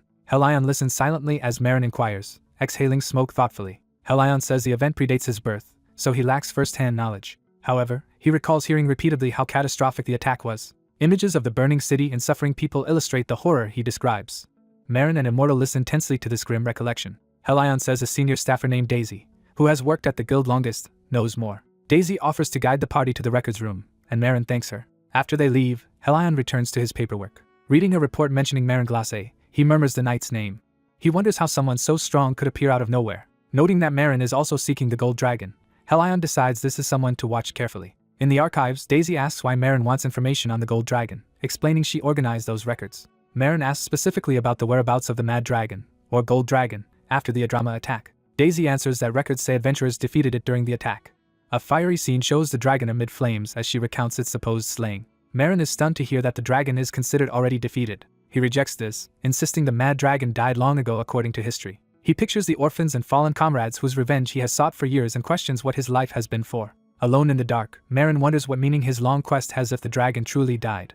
Daisy adds that the official record is likely inaccurate. She explains that while the record states subjugation, the notation probably reflected only the situation at the time. She describes how massive fire magic rained down on the dragon during the battle. Adventurers shielded themselves from the inferno as the onslaught continued. When the flames finally died down, the observers saw something unexpected. The dragon's body had vanished completely from the scorched crater. Daisy reiterates that no corpse or later sightings were found, so the guild simply recorded the subjugation as complete. Marin reasons that human magic alone cannot reduce a dragon to ash, implying another explanation. He concludes that the mad dragon must still be alive somewhere. Marin asks Daisy where he can find more detailed information, and she suggests the Thieves' Guild might investigate. She notes there is currently no Thieves' Guild in Adurama but mentions a large one called Forgotten in the Western Wasteland. The name Forgotten catches Marin's attention. Daisy elaborates that Forgotten's soul branch lies in the Rolto Wasteland and serves as a base for adventurers in the harsh desert. She warns that Western monsters are strong and entry to that guild's region is restricted to at least B-rank adventurers. Marin thanks her for the explanation as she excuses herself if there are no further questions. Marin reflects that he must reach this dangerous western land where entry itself is controlled by the guild. He believes going west is his key to finally uncovering information on the mad dragon. Clenching his fist, he steels his resolve. He decides that to reach the west he first has to attain B-rank himself. Some days later at the Hexalem Guild Hall, the party throws themselves into non-stop work. Other adventurers watch as they return yet again with heavy sacks of spoils. The three trudge and exhausted, each carrying bulging monster-laden bags. Onlookers gossip that this is their third trip today, that they've taken nearly 10 requests in a week, and flooded the market with orc and harpy parts. The dog-like receptionist wonders how they can work so hard without rest. Immortal slams down their collected request items for inspection, and the clerk nervously begins checking. On the way out, Daria grumbles that Marin's monster-eating habits are more stressful than doing all these quests, and Immortal agrees. They recall a recent dungeon run where Marin tried eating 15 kinds of slimes alive and suffered every status ailment imaginable. Back in the present, Marin muses whether slime is best eaten in salad, while Daria complains he's already thinking of more monster cuisine. Daria yells at Immortal to learn a status cure skill for Marin's self-inflicted ailments, and she reluctantly agrees it may be necessary. The receptionist finishes verifying all items and praises their hard work. Immortal immediately activates her interface to proceed with their promotion paperwork. The clerk presents promotion applications for 2 party members plus a party rank promotion form. Daria is impressed by Immortal's unusually quick administrative work, and she proudly explains she prepared everything before leaving the dungeon. She mentions seeing preparations for the Festival of the New Sun, noting it will begin soon. As lanterns go up around town, they discuss how lively the city will be for the next couple of weeks. Immortal suggests they rest during the festival since they've been overworking, and Daria agrees. Marin reflects silently that the Festival of the New Sun still continues after all these years. He recalls in nostalgia how he once walked around that festival long ago with his companions. The receptionist calls the messy party forward, saying promotion verification is complete, exciting Immortal. He announces that both Daria and Marin Glace have met the promotion requirements and can advance to B rank.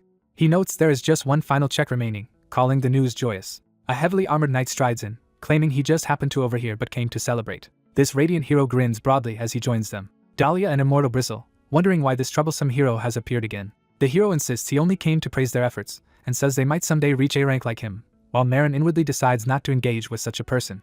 The hero then presses Marin, saying that as a new B rank he should finally show his face. He explains he has long been curious about this powerful, mysterious adventurer who arrived out of nowhere. He emphasizes that no one knows what Marin looks like, heightening the sense of mystery. The hero argues that B rank adventurers are main forces of the guild, so concealing one's face undermines trust. Daria and Immortal angrily accuse him of fixating on Marin's face for no reason. The hero feigns innocence, teasing them for being defensive as Immortal demands he leave her comrade alone. Daria starts to address Marin, who remains silent and tense. Surrounded by murmuring adventurers, Daria and Immortal realize no one can recall ever seeing Marin's face and that this oddity is fueling suspicion. The receptionist nervously interjects that, by guild rules, the hero actually has a point. He explains that from B rank onward the guild requires clear identification records, including appearance, for every regular member. Daria begs for an exception, offering his own guarantee of Marin's identity, but the clerk insists rules cannot be bent. The clerk suggests a compromise. Marin could reveal his face privately to receptionists only. The hero twists this, dramatically accusing the guild of hiding the identity of a dangerous kinslayer if they agree. He claims that if Marin's identity is uncertain, other adventurers deserve to see his face for their safety. Rumors begin spreading through the hall, recalling past stories of the helmeted man killing beginner parties, making people uneasy. Daria realizes the hero is deliberately stoking fear and anxiety against Marin. The hero presses Marin again, saying unless he has something to hide there is no reason not to show his face. Immortal urges Marin not to listen to the scoundrel and promises they will find another way to prove his identity. Marin suddenly slaps her reaching hand away, rejecting her attempt to comfort or stop him. He staggers away in emotional turmoil while his companions call after him in alarm. Tears hit the wooden floor as he begins to break down. Overwhelmed, Marin covers his helmet with his hands, repeatedly crying out in denial. Immortal and Daria rush to his side, worried and demanding to know why he is acting like this. The hero smirks, saying Marin's extreme reaction only makes him seem more suspicious. He declares that if Marin cannot even show his face now, he will formally petition the guild to investigate him. Someone recalls needing to explain when and how the kinslayer title was earned. They also worry whether he is actually a dangerous wanted criminal. Marin bolts for the exit as his party members shout for him to wait. Immortal furiously curses the human hero. She rages that he insulted her companion and threatens to tear his head off. The hero mocks their anti-human stance and calls her behavior more savage than humans. Immortal thinks he is vile and lunges, but Daria restrains her and tells the hero to stop. Daria warns there are too many witnesses and that attacking a hero would bring punishment on their party. He reminds Immortal as leader not to lose sight of the party's objective. She protests that the human insulted their comrade. Daria says he understands. He adds that now is not the time for retaliation and that their injured companion must come first. Outside, Marin keeps running. He berates himself for fleeing despite knowing it would trouble his party. Exhausted in an alley, he pants heavily. Trembling, he stares at his hand and anxiety overwhelms him. A memory surfaces of dark power being released. He remembers waking among corpses and bones. A mysterious person decides to take him away from that place. That person plans to change clothes and hurry back to Adurama. Marin recalls seeing his own face in the past through someone else's eyes. In the present, he touches his forehead, wondering if something monstrous has grown there. He remembers feeling his helmet with his hand. Tormented, he wonders if his face is still that of a monster. He recalls being told that even B-rank parties cannot accept B-rank quests without guild approval. He fears that if his monstrous face is revealed before others, disaster will follow. He remembers people screaming and calling him a monster. He remembers being denounced as a shape-shifting monster and threatened with arrest. Daria and Immortal recall reacting in shock to that scene. Marin thinks that if that happens again he will be forced to leave, since he drags the party down. Daria catches up to him outside and orders him to stop. Gasping, Daria threatens to shoot a tracking arrow into Marin's leg if he keeps running. Marin faces him silently, helmet hiding his expression. Daria proposes they talk. Later that night the party meets in their inn. Daria and Immortal sit grimly in silence across from him. Marin sits with head bowed, equally speechless. Daria says he will not scold Marin for running away, and Marin apologizes. Daria then presses him, asking how long he will avoid this and why he refuses to show his face even to them. Immortal adds that they need to know the reason so they can help, begging him to explain. Marin clenches his fist and begins his story, saying it started long ago. He recounts being caught up in a certain incident that gave him the kinslayer title, insisting he had never killed before then. After that incident, he felt as though his face had become that of a monster. Everyone who saw his face back then reacted as if witnessing a hideous creature. Because of that, he fears showing his face to anyone, even his current companions. He worries that if word spreads that his face is monstrous, it will bring trouble to him and to his party. Since their goal is to become an A-rank party, he says he cannot ruin their future because of him. He suggests they should find a new companion before his presence causes problems, prompting Immortal to slam the table and shout that he is talking nonsense. Immortal angrily demands how he can decide on his own that they need a new member. Daria yells that if that is all Marin thought of them, it is insulting, reminding him they even accepted that he is human. Marin insists that even if they say now that any face is fine, they might change their minds after seeing it. Daria and Immortal exchange a look, preparing their response. Daria says that being human is already scary enough, so he does not care what Marin's face looks like. Immortal takes Marin's hand and agrees. She argues that since he already eats monsters, a weird-looking face is no big deal and they are fine with him being human. Daria says that regardless of whether Marin's face is monstrous or something bizarre, they still want to adventure with him. Hearing their assurances, Marin feels that familiar emotional reaction rising again. He remembers similar promises in the past that ended in betrayal and thinks it always turns out this way. Yet even after being deceived many times, he still wants to trust people who speak kindly to him. Looking at their determined faces, he admits he wants to rely on them. He asks them to promise they will not run or scream when they see his face, and Daria solemnly swears it. Immortal swears as well, staking her name and her younger siblings. Marin, trembling, agrees to show them. He slowly starts removing his helmet. He lifts it completely off. Daria and Immortal react in stunned silence at what they see. The next day dawns bright over the city and guild tower. Inside the guild, people gossip that the shielded who ran away will reveal his face today and wonder if he is a wanted criminal. Others debate his race, noting his party hates humans yet his kinslayer title implies he is human. The hero publicly urges everyone not to fight, suggesting Marin might just be an ordinary innocent person. The crowd relaxes a little, trusting the hero's words. Internally, however, the hero calls them fools and believes Marin fled because he has something to hide. He reasons that if he offers the crowd a plausible accusation, they will naturally turn on Marin. He vows to ensure Marin can never enter the guild again. Elsewhere, a man smoking a cigar complains that people are making a fuss over nothing. He tells the guild clerk he wishes adventurers would put that much energy into accepting requests. The clerk worries whether forcing Marin into this situation is really okay given his unknown circumstances. She notes that despite rumors, Marin's messy party is considered a promising next-generation team with excellent teamwork. The muscular man says he does not care about someone who cannot even show his face but notes that if their unity falters it will be a problem, then asks why clients prefer adventurers over mercenaries. He explains that the key difference is trust. He recounts how mercenaries often turn criminal for petty gain and were used as expendable shields in wars. By contrast, adventurers have lower combat power but handle varied tasks and are less prone to crime. Because of that, more mercenaries have shifted to adventuring and the Hexalim Guild has grown accordingly. He admits he dislikes the hero too but points out that Marin's kinslayer title, habit of eating monsters, and mysterious strength make him risky. He concludes they have ample justification to interfere and prevent trouble, since they cannot jeopardize the guild's trust for one rookie. As Marin steps into the guild, onlookers murmur that he has arrived. The messy party enters together, Marin at the front with his companions flanking him. Some adventurers whisper that the party has guts showing up again after running away. The Beastman receptionist nervously asks Marin if he is really okay revealing himself in such a public setting. Marin lowers his head without answering. Daria rests a reassuring hand on his shoulder, telling him not to worry. He reminds Marin that they said yesterday it would be fine and urges him to trust them. Marin agrees quietly. With shaking hand he reaches for his helmet to remove it. His long white hair spills out as the helm comes free. The helmet hits the floor and shatters with a splash of drink, drawing everyone's attention. People scream in shock at the sudden reveal. Even the cigar-smoking man gasps. The hero grandly addresses the room, pretending to be the one with the terrible face and chiding them for overreacting. When he finally sees Marin's uncovered face, his eyes widen in disbelief. Marin's lips are shown as he finishes taking off his hood. His true appearance is revealed, a strikingly beautiful young man clutching his discarded helmet. The onlookers are stunned, questioning if such a face was hidden inside that armor, and even if he is human. Others marvel that no one has ever seen such a face and wonder where he comes from. Someone staring at him wonders if he is really male since he is more beautiful than the local women.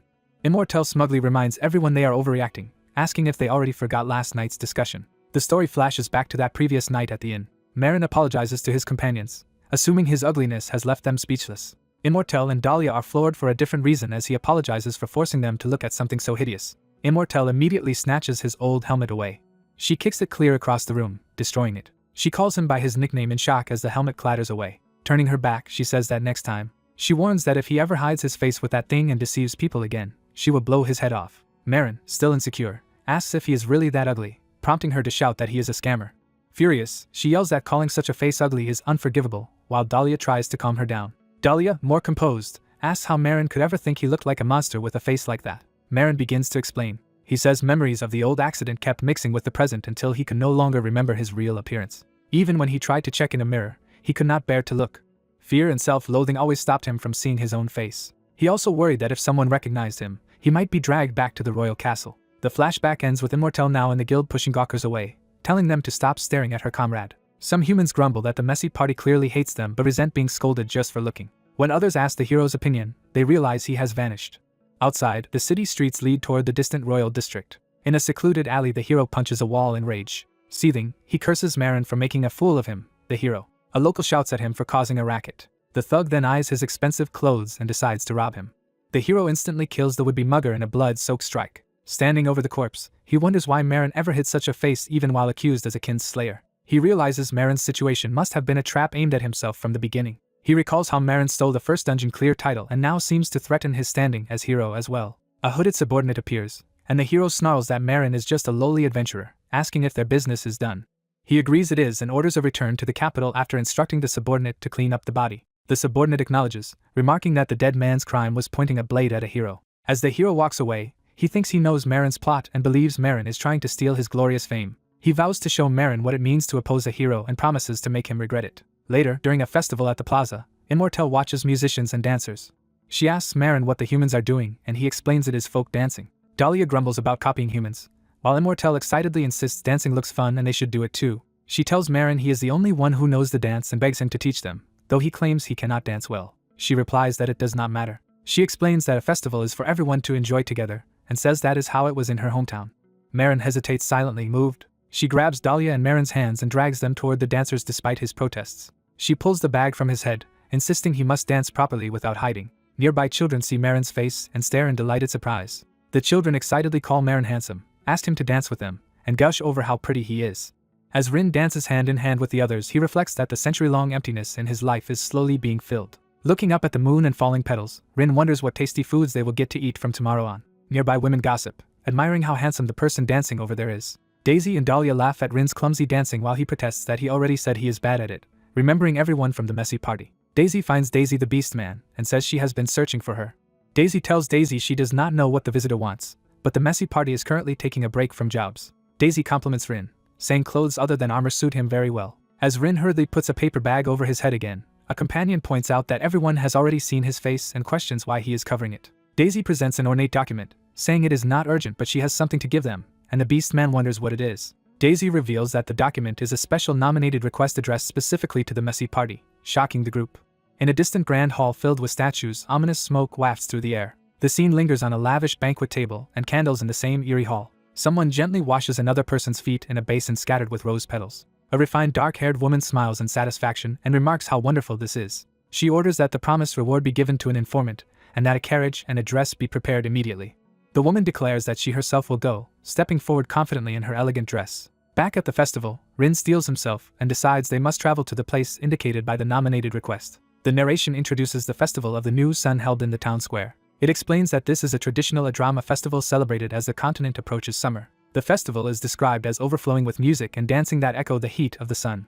It is further said to feature rich food and unique alcohol of the busy trade city, while we see the bustling plaza from above. The crowd toast together, shouting cheers as their mugs clash and froth spills. Daria happily proclaims that since they have worked so hard, they should eat and drink to their heart's content during the festival. Noticing Rin's exhausted look, Hexarim asks why his face seems so drained. Daisy explains that Rin is worn out because Dalia made him play dress-up mannequin in a clothing shop for 3 hours straight.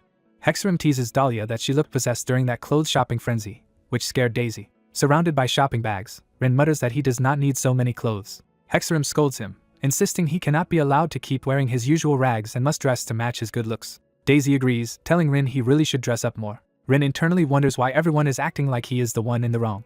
As he walks through the lit plaza bareheaded, he realizes it has been a long time since he went outside without his helmet. Hearing nearby women gush over how handsome a certain guy is and wanting to see him, Rin flinches in embarrassment. Daisy notes that because this is a special festival, Rin should take the chance to learn about fashion from Dalia. Overwhelmed, Rin covers his head with the paper bag again, prompting his friends to yell at him for wearing it. Hexarim and Daisy angrily order Rin to remove the bag because it ruins the drinking mood, while he timidly says he is worried about people staring. Daisy sighs that Rin has worn that chunk of iron armor for so long that they should be patient with him as he adjusts. Hexarim reassures Rin that time will solve his insecurity, saying his face is attractive enough to stand out even among humans. Later, with the bag still on, Rin announces that Uncle Lucky drank too much and fell asleep. Children dance around the musician singing about Uncle Lucky, repeating that he drank too much wine and passed out. Rin silently listens, his mouth barely visible under the paper bag. The song's refrain about Uncle Lucky continues over images of roaring fire and festival lights, tying into Rin's memories. In his recollection, cheerful children invite young Marin to dance with them by the bonfire. A nun asks young Marin why he is only watching instead of joining the dancing, and he answers that he cannot dance well. The nun extends her hand, saying that it does not matter. She tells him that festivals are for everyone to enjoy together, and that even clumsy dancers simply need to have fun. Encouraged, young Marin reaches up and agrees to dance with everyone. The memory shows the nun and children, including Marin, joyfully dancing hand in hand around the blazing festival fire. Back in the present, children at the new Sun Festival dance and sing the Uncle Lucky song while Rin watches again. In the noble hall, the same tune plays as servants attend to the elegant woman lounging with wine. A maid discreetly whispers news to the steward, who acknowledges it. The steward informs Lady Bonita that they have obtained the location and portrait of the person she is interested in. She smiles slyly, praising how quickly the work was done. Eager, she suggests they take a look at the target. A horn maid presents a cushion with a glowing crystal sphere on it. Lady Bonita activates the orb, which shines with magical light. Rin's image appears projected from the sphere, and Bonita exults that she has finally found him. The narrative shifts to the northern highlands of the continent, a rugged mountain region. It notes that even in this harsh land, people live there, as a wagon rattles along the road. The wagon comes to a stop and the driver tells his passengers they have arrived. One of the adventurers steps down onto the rocky ground. Rin, Hexarim, and Daisy gaze ahead and confirm this is their destination. The place is identified as the mining village of Tyric. Daisy's sensitive ears twitch as she suddenly reacts to a sharp noise. Both Daisy and Hexarim clutch their ears, complaining about the painful metallic clamor in the village. They remark that the air is murky with smoke from all the forges and that the town is packed with blacksmiths. Grumbling that work came so soon after the festival when they wanted more rest, they wonder who nominated such a barely B-rank party like them. Rin reflects that nominated requests are usually used only by high nobles and feels uneasy about the client's identity. Examining the document, he notes that the request comes from the Golden Workshop Morgano, a name he has never heard of, and questions how rich they must be. He also thinks that since they have been resting since reaching B-rank, their party is not well known, and worries the client may demand something unreasonable. Following the rough map, they arrive before a large gate where Rin says the workshop should be located.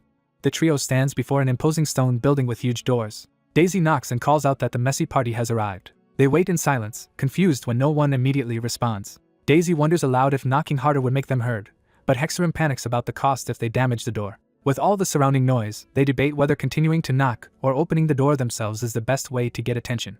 Rin spots a crystal device by the door that looks like some kind of bell mechanism. He presses the glowing switch. Daisy, startled, asks what Rin just did, and he explains he pushed a switch-like thing beside the door. The door opens and a gruff voice asks who is there as the party peers inside. A dwarf appears, surprised to see them.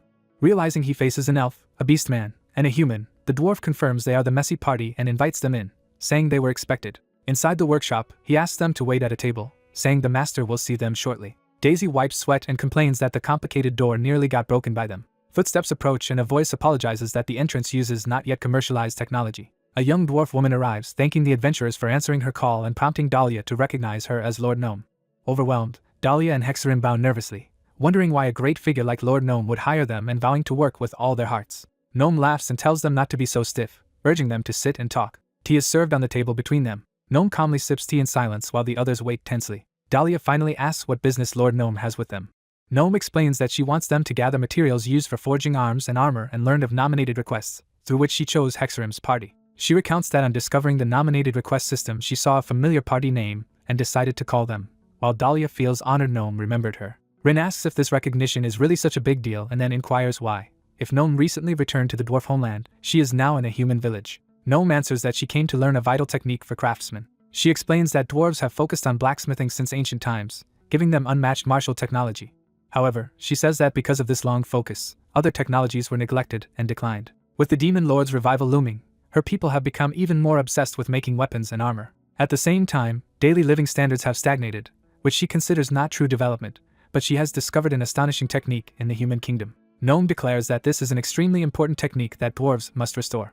Hexarim, stunned, asks what kind of technique dwarves should learn from humans despite being the pinnacle of technology. Gnome builds suspense, saying the technique is none other than something specific. She reveals dramatically that the technique is cooking. She says she was amazed by human food and the tools and methods behind it, praising human culinary technology. She laments that, overshadowed by blacksmithing, food-related techniques in dwarf culture have withered until barely existent, with craftsmen thinking any meal that fuels hammer swinging is enough. Therefore, she resolved to change this. Gnome proclaims that she will not return to her homeland until she has mastered cooking techniques to her satisfaction. She concludes that this is why she stays here, continuing to learn and gain experience with cooking. She then asks the party to share their cooking culture with her someday, causing Rin's companions to glance uneasily at the food-obsessed knight. Rin sits silently, processing the request. He then glows with resolve, clearly ready to engage with this culinary mission. Gnome says that is enough about herself and moves on to explaining the details and precautions of the job, which Daria eagerly agrees to hear. Later, the group enters the dark dungeon called the Cave of Night, commenting on the darkness and asking for light. Daisy casts a spell that conjures bright spheres of light. Hexarim judges the illumination sufficient and studies the map. He explains that their goal is a white mineral with red sparks and the thigh bones of monsters that inhabit the dungeon. Not seeing either yet, he notes from the map that they must venture deeper inside. Rin, wearing his helmet again, wonders what kind of monsters would make tasty food and what flavors dwarves might dislike. He thinks that if this mission can revive dwarf food culture, they may accept monster cuisine as long as it looks appetizing. Hexarim and Daisy mutter that Rin seems fixated solely on feeding Gnome exotic dishes and worry that serving such things might get them all killed. Hexarim vows internally to stop Rin from bringing back monster meat no matter what. To distract him, Daisy spots a nearby mineral deposit and calls Rin's attention to it. Hexarim inspects the crystals and concludes their color does not match the requested ore, so what they seek must be elsewhere. Daisy suggests they continue farther into the cave. Hexarim suddenly hears an ominous sound and tenses up. Daisy senses that something big is approaching and shouts a warning as Hexarim asks where it is. A section of the wall explodes and Immortel is blasted away by the impact. Dust and debris rain down in the cavern. Hexarim rushes to Immortel's side, asking if she is hurt, and she points worriedly towards something ahead. Hexarim looks and reacts in shock at what he sees. A huge one-eyed beast, a catoblepas, emerges roaring from the rubble. The monster charges down the tunnel toward the party with a deafening scream. Rin braces behind his shield, recalling that while catoblepas are not very high level, their single eye is extremely dangerous. The narration explains that looking directly into that cyclopean eye triggers its power. Anyone who meets its gaze will instantly be turned to stone. Hexarim asks if Marin is ready, saying he will attack once Rin restrains the creature as planned. Rin activates his special perception ability Mind's Eye. He reasons that if he can neutralize the catoblepas' eye, he can capture it safely and protect his comrades. As he moves in, there is a sudden jarring impact. Rin slams bodily into the monster, grappling it amid a violent clash. Daria and Hexarim cry out in alarm, calling Marin's name to see if he is all right. Rin's gauntlet hand clamps tightly onto part of the beast. He plants his foot firmly, anchoring himself despite the struggle. We see Rin from behind, physically restraining the towering catablipas with sheer strength. Hexarim shouts that they must rush in and help as well, urging Rin to hold on. Rin exhales steadily while maintaining his grip on the monster. He then drives a crushing blow into the catablipas' eye, destroying it despite the spray of blood. As the fight winds down, Daria and Hexarim tell Marin to leave the rest to them, uneasy at how far he is going. The wounded catablipas howls in agony as blue blood splashes everywhere. Rin stands spattered in the beast's fluids, calm behind his damaged helmet. Surveying the aftermath, he notes matter-of-factly that his helmet has broken, while his exhausted companions react with dismay. Marin removes his cracked, blood-stained helmet. Immortel tells Rin that Marin losing his helmet is a good chance to console his spirit. Marin nervously admits he feels extremely unsafe without his helmet. Rin reacts in flustered shock to Marin's anxiety. Immortel wails that Marin's worried face makes her feel horribly guilty. Immortel asks Daria if Marin's expression does not stir any feelings in her. Daria concedes that despite Marin's pretty face he is still the same monster eater inside. Daria marvels that someone who looks like Marin actually eats monsters. Marin drags the catablipa's corpse, deciding to butcher some meat for dinner, especially the strong hind legs. The slab of catablipa's meat is unveiled, oozing ominously. Daria and Immortel complain that Marin always chooses weird, foul-smelling food and doubt he should eat it. Marin pours antidote onto the poisonous catablipa's meat to try detoxifying it. After slicing the detoxified meat into bite-sized pieces called raw catablipa's meat, Marin notes its unsettling look. Examining a piece, Marin notes the hind leg meat is surprisingly soft and moist instead of springy. Immortel reminds Marin how deadly catablipa's blood is, but he insists the antidote makes it safe while she protests it is inedible regardless. Marin imagines the meat might taste sweet like juice as he puts a piece in his mouth. As he chews, Marin suddenly realizes the taste is remarkable. He analyzes the flavor as beef-like but with a fish-like texture, comparing the fatty marbling to fresh salmon. Marin is amazed that the meat melts on his tongue with hardly any chewing. He imagines how tender it would remain even grilled like a steak. Daria and Immortel struggle because the dish looks dangerously delicious despite being poison, and Immortel warns others not to be fooled by Marin's face. They lament that Marin's beauty makes anything he eats look appetizing and remark on the power of appearances. Marin decides to grill the remaining catablipa's meat, still intrigued that this beast tastes like fish. Suddenly Marin senses something wrong. A system window informs Marin he has been poisoned, as blood drips from his mouth. Immortel and Daria sigh, saying they knew this would happen when Marin collapses. Immortel scolds Marin for never learning while curing him, and he notes the poison was too strong for a normal antidote. As the healing takes effect, Marin weakly reacts. A system message grants Marin the new passive skill pain tolerance, increasing his resistance to pain and incapacitation. Marin thanks Immortel and tells the others he just acquired pain tolerance, surprising her. Daria explains the guild already spread information on how to gain pain tolerance by repeatedly self-poisoning with painful toxins, so most adventurers already have it. Marin realizes that his monster eating has counted as self-poisoning, while Immortel complains it forced her to learn status ailment removal, and Daria orders them to resume searching for the whetstone. Later, at the dwarven workshop, Immortel announces their return and is told the ordered goods are ready. Inside, an apprentice says Master Gnome is busy and asks them to wait. Immortel lounges restlessly, saying the commission ended early and she is bored. She suddenly remembers they have not eaten yet and notices an appetizing smell. Marin brings out a platter that Immortel identifies as fried harpy. Daria panics that Marin brought such an ominous dish into Master Gnome's workshop, but Marin argues they are hungry. Immortel rationalizes that eating quickly before Gnome returns should be fine and urges Marin to finish it. Marin pauses with a piece of fried harpy on a fork, making Immortel drool. Seeing her desire, Marin offers some, and she eagerly accepts under the excuse of a special exception. Immortel ecstatically praises the fried harpy's melting batter, seasoning, juiciness, and irresistible texture. Daria accuses Immortel of betraying him by eating it, but she insists they must finish the dish before Master Gnome arrives. Master Gnome suddenly appears, overhearing their plan, and Immortel screams. Gnome asks what food they are eating, while Daria and Immortel clumsily insist it is nothing. When Gnome wonders if they cooked it, they frantically deny they would ever eat such a thing. Gnome, intrigued, asks to try the mysterious dish. The party is horrified as Gnome's disciples look equally shocked. Marin, excited, says he is looking forward to exploring human food culture. Daria and Immortel desperately beg Gnome not to eat such a lowly thing. Gnome coldly calls their protests insolent. Channeling an imposing aura, she warns the children of the sun and world tree not to oppose her will. Daria and Immortel bow, insisting they never meant to defy her. Gnome calmly takes a piece of fried harpy. She bites into it. Her eyes widen as she savors the taste. Gnome ecstatically describes the fried harpy as crispy outside, juicy and sweet inside, rich with oil and salt, better than a count's banquet. Marin is stunned that a dwarf royal, used to all delicacies, praises monster cuisine so highly. Daria and Immortel nervously wonder what meat it is, speculating disturbing possibilities. Gnome presses them to reveal what animal the meat comes from and where they got it, while Immortel stalls. Immortel finally confesses it is harpy meat. Gnome assumes harpy is a farmed bird species, but Immortel awkwardly clarifies it is a bird monster with a human face. Gnome repeats harpy in disbelief, trying to process that she ate monster meat. Offended disciples shout that they set that meat aside specially for Gnome's sake. They rage that feeding their master such revolting food is insolent, and rush to treat her in case of poison. Marin explains he removed the poison during cooking so it should be safe. A disciple threatens to execute Marin for creating that abomination, but Gnome stops them, saying she is fine. Gnome states that Marin's companions tried to stop him, and she forgives them. She admits the dish being Harpy meat shocks her, yet it is undeniably delicious. Curious, Marin asks if other monsters might be as tasty, and Gnome replies that most are inedible compared to Harpy. Gnome concludes monster meat can surpass livestock depending on preparation and decides to research edible monsters and applicable antidotes. She then recalls that Marin's equipment was damaged during their request. Because they fulfilled the request well and served her a delicacy, she is inclined to grant them a special favor. Gnome announces she will personally craft their equipment. The party is overwhelmed, calling it a tremendous honor. Gnome also asks Marin to teach her everything about monster cuisine from now on. Daria and Immortel watch her interest in Marin with unease. Marin respectfully agrees to instruct Master Gnome. The scene shifts to the guild building under a clear sky. At the guild, a receptionist confirms their mission and thanks them.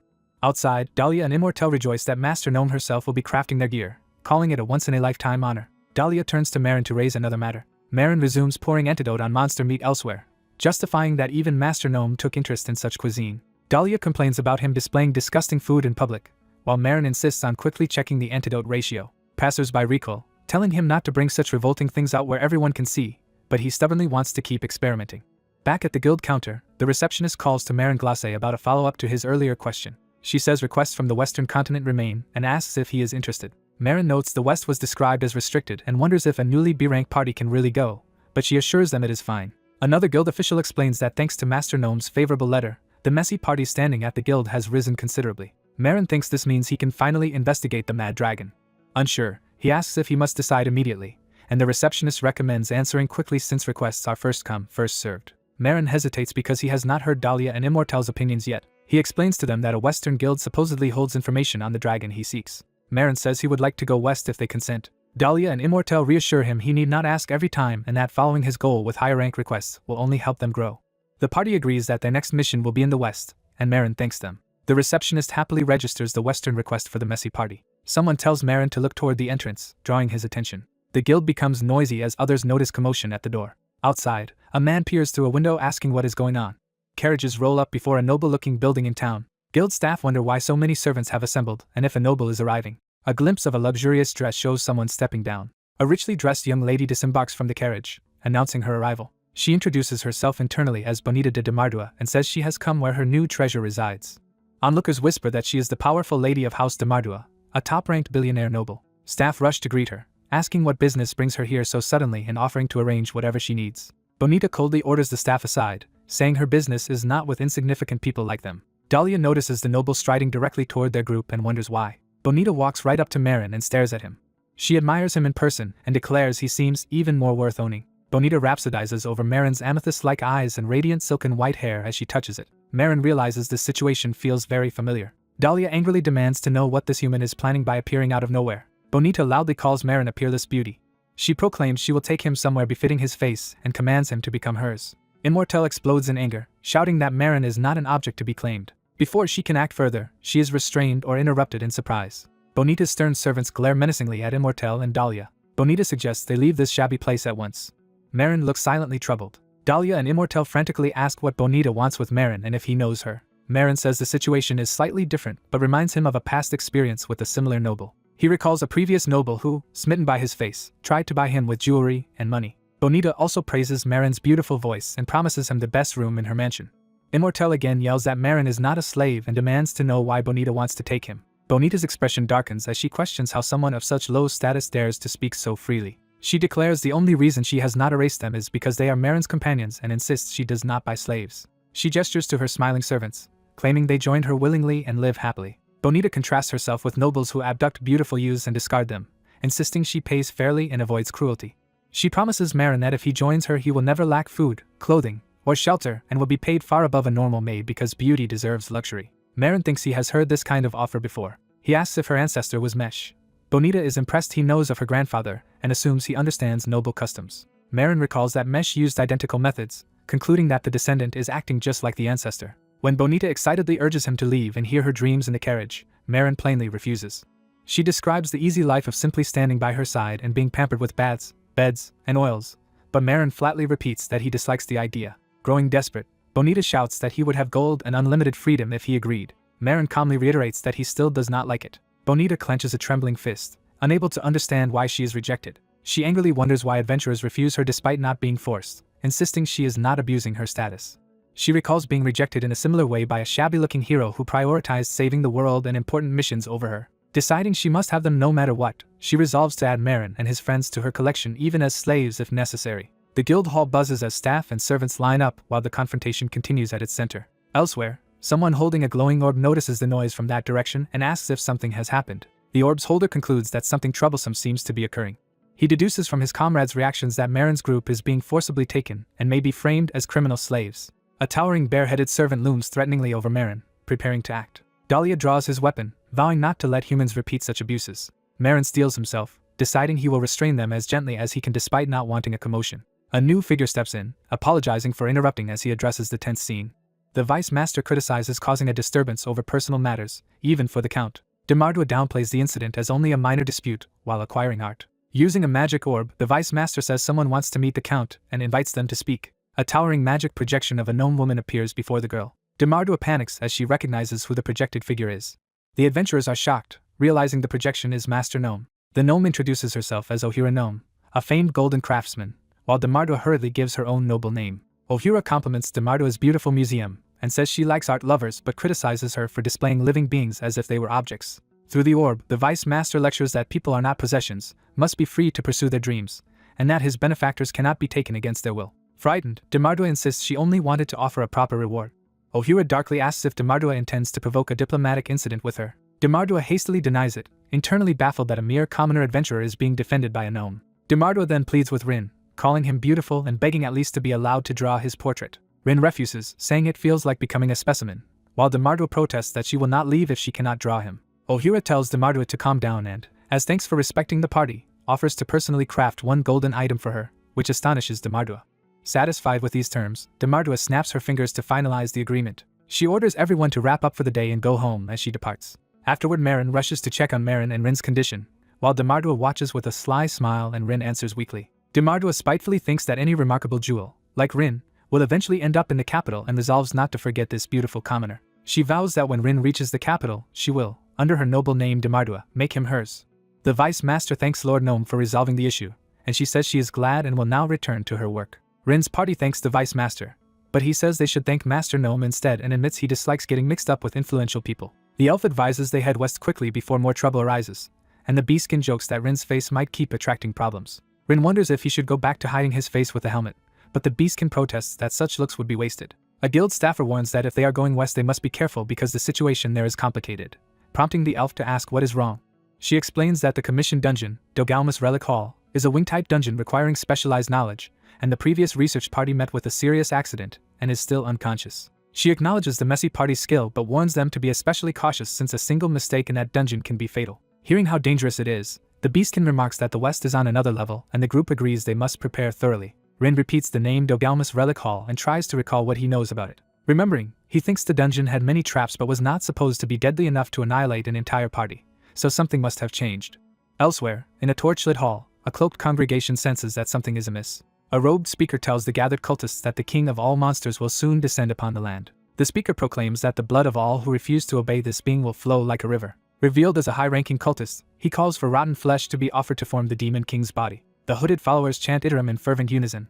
Narration identifies the man as the demon king's first aide, who declares that when their lord appears they must aid their comrades. He urges them to advance their cause even further. He preaches that in this desolate land they must rescue comrades from so-called infidels and that, in the coming era, they will become the true foundation and righteousness of the world. Over a bound sacrifice, he says that if anyone tries to conceal the demon king's pure blackness, they must eradicate all white filth from the world. Raising his arms as red energy swirls, he exhorts the cult to pray that their self-sacrifice will not be meaningless.